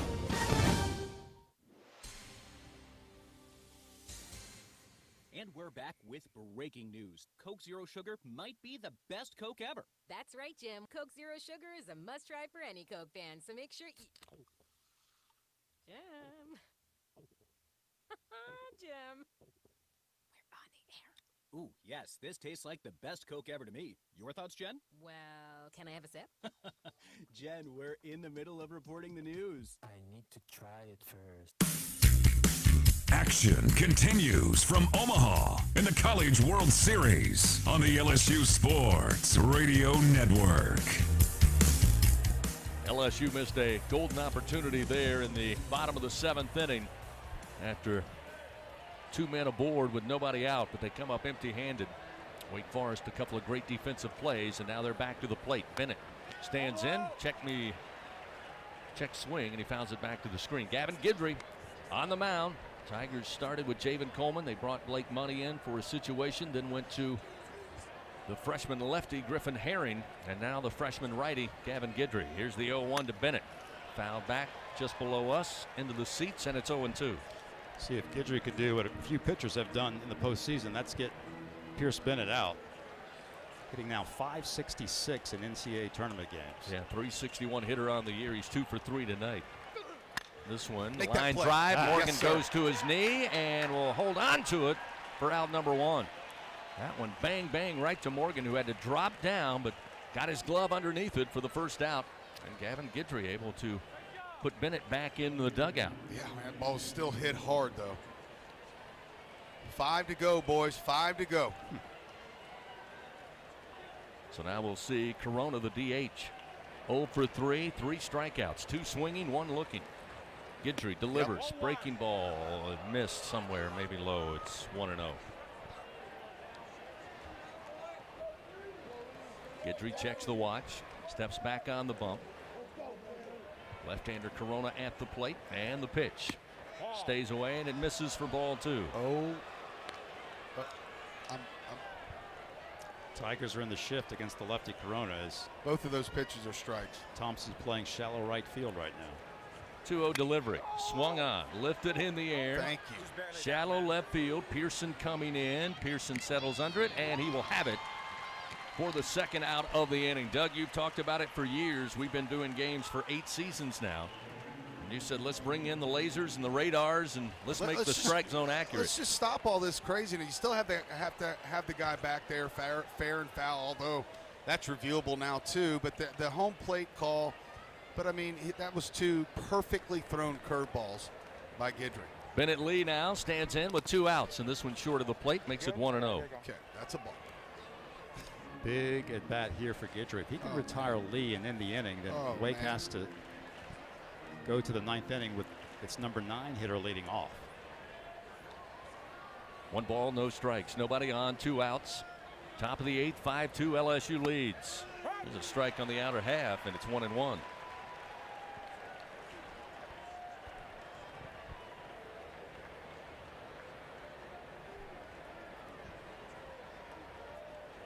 One ball, 1 strike. Bennett Lee tonight 0 for 2, reach base by way of walk. And he will fire one back, comes off the leg of Guidry and slowly roll towards second base. And again, Dugas will pick it up, but no chance to make a throw. That one hit him pretty good. No one heading out there. Looks like he's okay. He was able to get to first base pretty quickly, but man, that ball had some smoke on it. Hit him right off the back foot.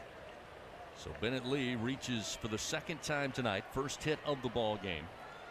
And it brings Marek Houston, the shortstop, to the plate, a right-hander. Still 2 outs, top of the 8th. Guidry delivers. Strike on the inside corner. Looked like Houston was trying to use the body language to say it was inside. It was a ball. It's like opposite world down there. 0-1 the count. Runner at first. Guidry fires, and it's low and away. 1 ball, 1 strike.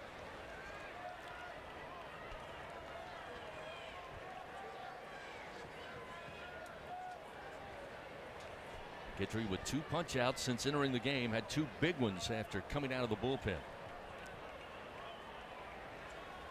1-1 off speed. This one hit to the gap, left center field. Cruz will get over there to cut it off, and that will stop Houston, or rather Lee, at second base.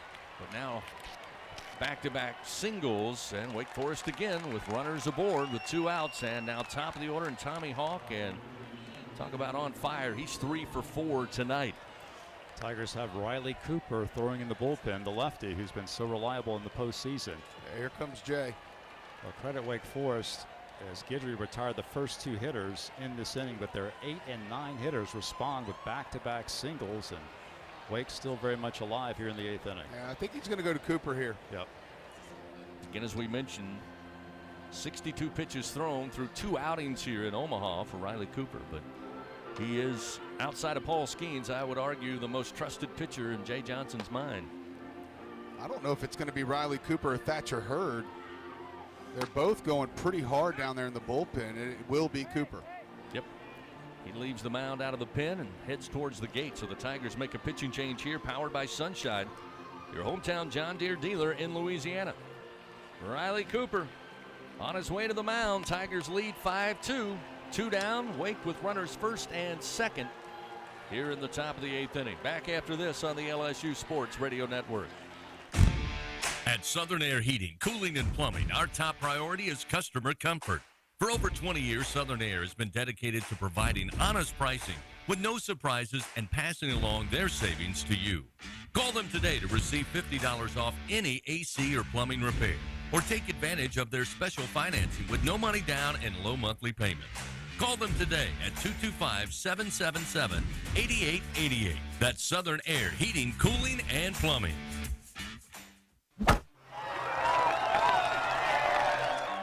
Tiger fans, we're in the heat of the season. When you're powered by Sunshine, your hometown John Deere dealer in Louisiana, you're always on the winning team. Right now, take advantage of our home run offers on our tractor packages that include 0% financing. Visit us at sunequip.com. Some restrictions apply. See dealer for details. Offer ends June 30th, 2023. Unrivaled content, unprecedented access. LSU Gold, powered by Bayou Traditions, is the only place for exclusive behind-the-scenes content featuring your favorite LSU teams. It's all access to the Tigers all year long. From pregame warm-ups to postgame celebrations and every moment in between. You can watch LSU Gold anywhere, anytime, and on your favorite device. Go to lsu.gold today to sign up for your free 7-day trial, so you can be there for each step of LSU's championship journeys. That's lsu.gold. Action continues from Omaha in the College World Series on the LSU Sports Radio Network. Riley Cooper taking over, the left-hander, making his third appearance of the College World Series as the Tigers hold on to a 5-2 lead here in the top of the 8th. Wake Forest, after 2 quick outs, then a single up the middle, infield single by Lee. Houston would single to center field. And they will bring in Riley Cooper here to try to find the final out, get the Tigers back in the dugout, leading by 3. Riley Cooper, the lefty, appearance number 30 on the year for the Tigers, 4-3, 4.63 ERA for Cooper. 56 in the third innings, 58 strikeouts. He has allowed 61 hits, 29 earned runs, 18 walks, a 268 opponent batting average, but he's been very good here in Omaha. His challenge is to battle Tommy Hawk, who is atop the order, 3 for 4, 3 straight singles, including a 2-run single in the second. Again, a knock in the 5th and another in the 7th inning. First delivery misses. The 1-0 swung on, sent foul behind the plate. Evens it up, 1 ball and 1 strike. I think that one got a piece of Milazzo on the backswing, maybe. Yeah, Alex holding the wrist. Yeah.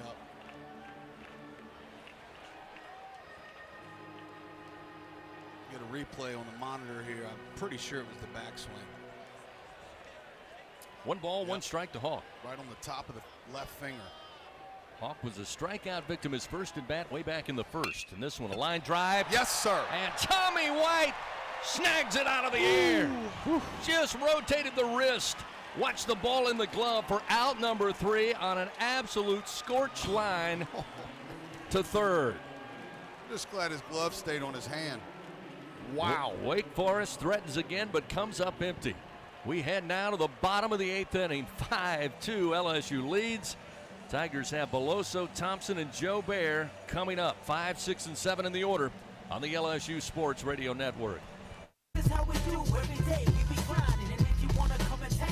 If you love them enough to turn off your music and pretend like their music is your music, This is Mommy's jam. then surely you'll check nhtsa.gov/the right seat to make sure they're in the right car seat. Let's play it again. Check today at nhtsa.gov/the right seat. Brought to you by the National Highway Traffic Safety Administration and the Ad Council. The passion, the tradition, the rivalries. SiriusXM is your destination for all things college sports, and we've got your school covered. On SEC Radio, there's complete coverage of every school in the conference, including live games, plus 24/7 talk and analysis. So cheer along online or on the SiriusXM app and listen to your favorite team anywhere. And now, as a college student, you can stream your first 3 months of SiriusXM for $1. Fees and taxes apply. See offer details and subscribe now at SiriusXM.com/SEC Sports. Not completing high school is more of a social thing than it was an academic thing. Even though all these years have passed, I still had that longing to have my diploma. At age 30, Carissa finished her high school diploma. If you're even considering getting your high school diploma, you can do it. No one gets a diploma alone. If you're thinking of finishing your high school diploma, you have help. Find free adult education classes near you at finishyourdiploma.org. That's finishyourdiploma.org. Brought to you by the Dollar General Literacy Foundation and the Ad Council. Back to the action of LSU Fighting Tiger baseball in the College World Series on the LSU Sports Radio Network. Cade Beloso will start it off here at the bottom of the 8th inning after just a spectacular defensive play by Tommy White to end the threat for Wake Forest. There in the top half of this inning. First pitch to Beloso, misses outside. Cade 1 for 2, had the 3-run bomb in the 3rd inning. 15th homer of the year. The 1-0 from Sullivan, misses low, ball 2, 2-0. Well, we expected a great outing from Seth Keener. And LSU able to put 5 runs on Keener, which most given up all years. This pitch misses low. And we thought we'd see quite a bit of Great pitching from Sean Sullivan. Bill, so far he has delivered as he has quieted the bats for LSU up to this point. Here's the 3-0 pitch and missed low for ball 4. So Beloso will take a leadoff walk to start the bottom of the 8th. No, Wake Forest pitching has done a magnificent job since Cade's home run back in the 3rd inning. A 3-run blast to make it 5-2. The Tigers have not scored 4 straight scoreless innings. LSU has threatened a little bit, but has not been able to cross the plate to add some insurance. But here's an opportunity with the leadoff walk to Beloso. Yeah, it's only the 5th base runner allowed since that 3rd inning. Jordan Thompson 1 for 16 here in Omaha. Nobody out, runner on. First pitch, strike on the inner half, and it's 0-1. Tonight, 0 for 3 for Thompson. Popped up foul, first base side in the 2nd. Grounded out to the 3rd baseman Wilkin in the 3rd. And was caught looking in the 6th inning. This one too far in. It's 1-1 now to Thompson.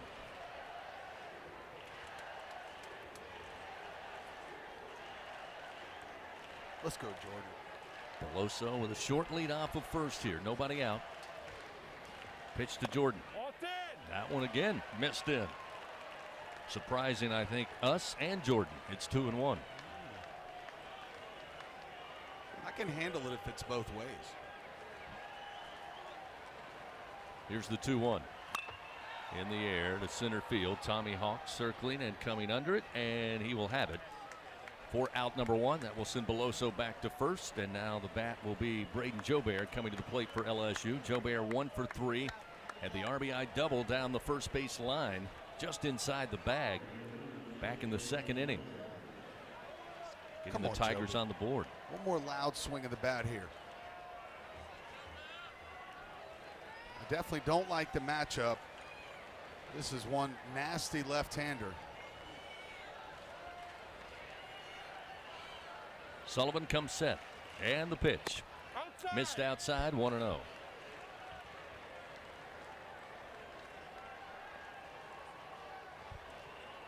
Sean Sullivan, 3 innings of work, giving up 2 hits, 1 walk, 3 strikeouts. The 1-0 to Jobert. Swing and a miss. Out in front, 1-1. Chased a changeup out of the zone, way out front. Probably look for another off-speed pitch here. Here's the 1-1. Stayed away and it missed outside. That'll make it 2 balls, 1 strike. Fans Capital One offering checking and savings accounts. No fees or minimums. Capital One, what's in your wallet?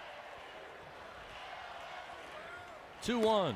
Again, chased one down and off speed. It's 2-1, or makes it 2-2. Hadn't thrown him a strike yet. 2 fastballs have missed. Both changeups were out of the zone. He just could not hold the bat back. Runner at first. 1 out. Stays away. Misses low.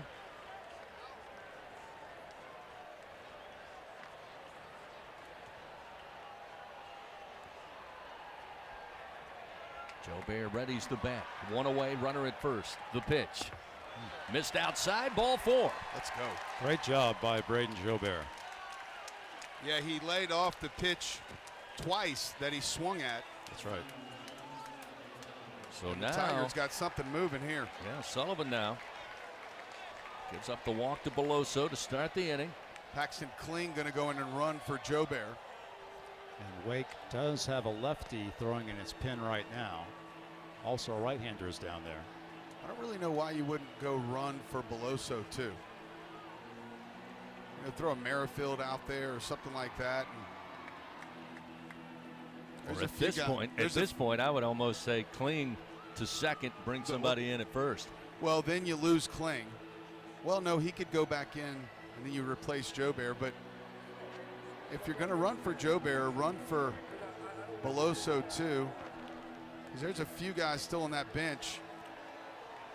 If it were necessary for Beloso's spot to come up, that could swing the bat pretty good. Time called as pitching coach Corey Mascara back out there for Wake Forest. And now the home plate umpire going to hurry things up here. 5-2 LSU leads. And again, Sullivan has been very effective out of the bullpen. Yeah, Merrifield I think is going to go run for Beloso here. Couple of walks here with 1 out, and the Tigers with a threat. You're right, Doug. Again, Coach Thompson with the call as Merrifield grabs a helmet. Looks like he's going to make his way out there. Here he comes. I think so. I mean, it just makes sense. Yeah, he's getting a couple of stretches in, a couple of knee bends, and there he comes out of the dugout. So he will replace Cade Beloso at second base, get some speed on the base pads here with 1 out and a 3-run lead. Really 2 solid at-bats for Beloso and Joe Bear. Now Milazzo, a couple hits today. What a great storyline it would be if number 7 were able to get number 3 right now. Well, right now, Wake Forest playing very deep, especially at center field. Costello fairly deep in left. Milazzo finds a lot of shallow outfield grass. We'll see if he can do it here. Sullivan checks the runners and fires. Sent back foul off the bat of Milazzo, 0-1.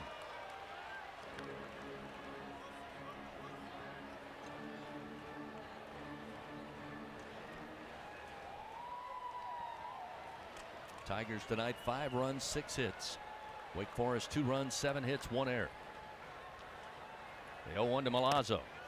Upstairs, ball 1.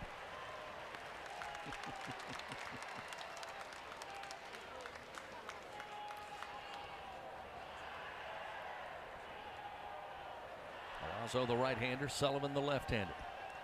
Merrifield with a lead off of second, Kling off of first. There's a strike on the outer half. Like some lights went out right before that pitch was thrown. It's 1-2 now to Milazzo. Yeah, a portion of the lights, it kind of got darker here for about a second and then popped back on as that pitch was on its way to the plate. Here's the 1-2.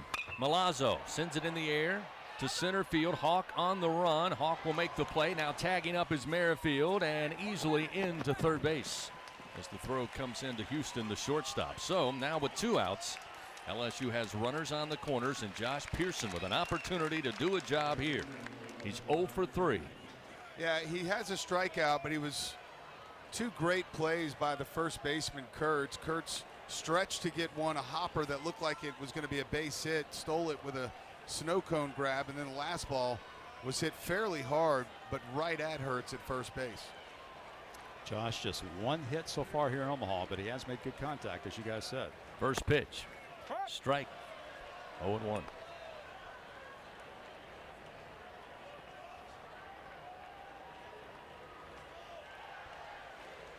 Merrifield at third, Kling at first base with 2 down. And now a throw over, and Kling gets back, and then they send the runner Merrifield home, and he is easily tagged out there by Bennett Lee. Oh, no. So again, LSU runs their way out of the bottom of the 8th inning there. Ooh, head scratcher. 5-2 the score remains. No runs, no hit, and they leave 1 man on. We go to the top of the 9th here in Omaha. Let's go. 3 more outs. LSU leading by 3 runs, 5-2 on the LSU Sports Radio Network.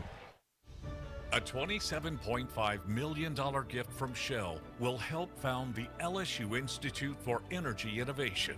Lee Stockwell, Shell leader and LSU alum. This is a flagship opportunity for Shell. It is an opportunity that enables us to emphasize our continued commitment to Louisiana and to the energy transition of the region. Shell is the rhythm of Louisiana.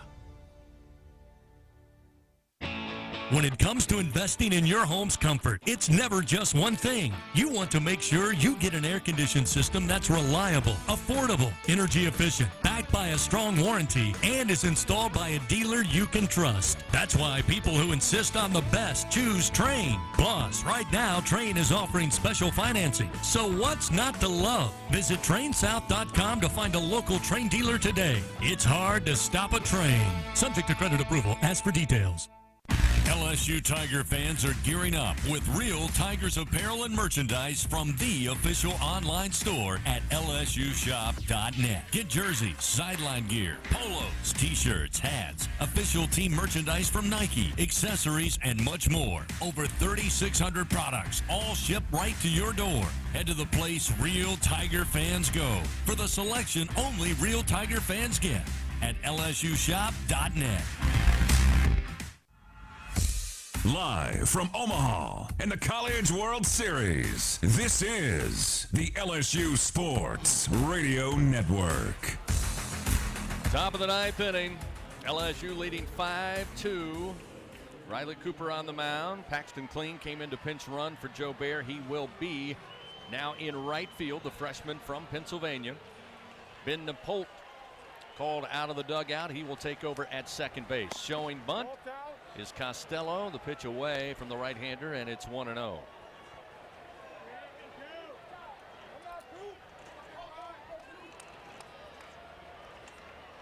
Costello tonight 0 for 3 in the 2 spot. Cooper fires, missed inside. Now 2 balls, no strikes.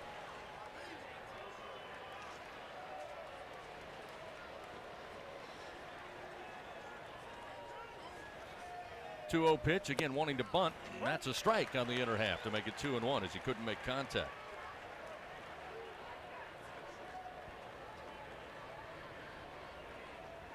Cooper working quickly. The 2-1 pitch. It's low, now 3-1. Yeah, he doesn't look fresh. Cooper definitely looks a little bit tired out there. Thatcher Hurd still throwing. Delivery. Cold strike as Costello was running up the first base line. He will turn around, say excuse me, and come back. And that was an 85-mile-an-hour fastball from Cooper. And the payoff delivery. Sent back foul off the bat of Costello to keep it full. 71 pitches now for Riley Cooper here in Omaha. At 62 coming in. 9 so far as this one sent back foul just underneath us. Still 3-2. Costello stays alive. Fans, H&E Equipment Services, proud to be the official construction equipment partner of LSU Athletics. Call 877-700-RENT or visit HERentals.com today. This one slapped high in the air, third base side. Tommy White giving it a look. Stay in, and it just sails about 8 rows into the seats, out of play. Still 3-2. Keep battling him, Big Riley. Costello hit by a pitch trying to bunt back in the 7th inning. Hit by Gavin Guidry, who had a quality relief appearance here for the Tigers. Cooper's 3-2 pitch. Just missed outside for ball 4. My goodness. And a leadoff walk to Costello. He'll reach base for the 3rd time tonight. So now you've got to face Kurtz 3rd in the lineup. Cooper got to bear down, got to get it out. Yeah, I mean, that looked like a strike to me. Runner at first, and the pitch. Down the middle for a strike, and it's 0-1. Kurtz tonight 0 for 3, did reach base by way of walk in the 1st inning, and a board on a fielder's choice in the 7th. Strikeout victim in the 2nd inning, and a fly out to Pearson and left in the 5th. This one hit foul over the 3rd base dugout. It gets Cooper ahead, 0-2. Like this, let's get ahead here and stay ahead, make a pitch, keep him defensive. Maybe we'll get a ground out here, a double play ball. Runner at first, no outs, and the 0-2 pitch. Just missed off the plate, make it 1-2.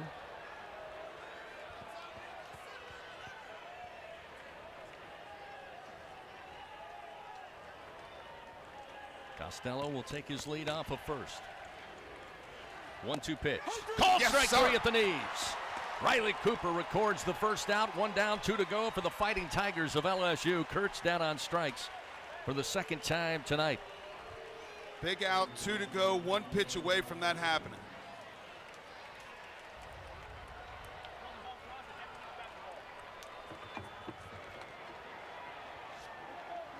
Now we'll see Brock Wilkin.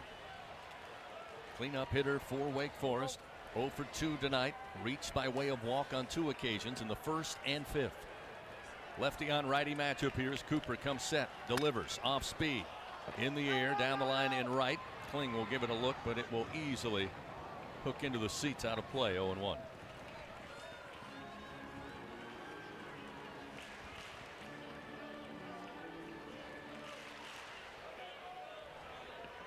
Costello aboard. LSU leading 5-2. The 0-1 again sent back foul over the 1st base dugout. Cooper ahead in the driver's seat, 0-2. Get ahead, stay ahead, make a pitch. 1 pitch away here, Riley Cooper. Let's make it happen.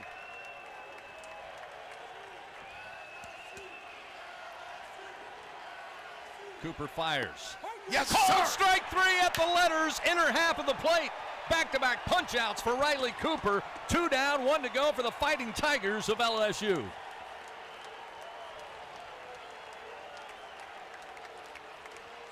So down to the final out here on Wednesday night. Top of the 9th inning. It'll be Justin Johnson. Johnson 0 for 4, 3 strikeouts, 3 in a row. Runner at first, Cooper fires. Ground ball to White. White scoops it up, pumps, fires to first. Tigers win! Tigers win! They're playing on Thursday here in Omaha. 5-2 the final tonight. They hand Wake Forest their first loss here in the College World Series. Demon Deacons and Tigers now 1-1 in their 2 meetings. And that sets up tomorrow night, 6 o'clock. The winner tomorrow moves on to the Championship Series. Game 1 on Saturday to face the Florida Gators. The final in Omaha, LSU 5, Wake Forest 2 on the LSU Sports Radio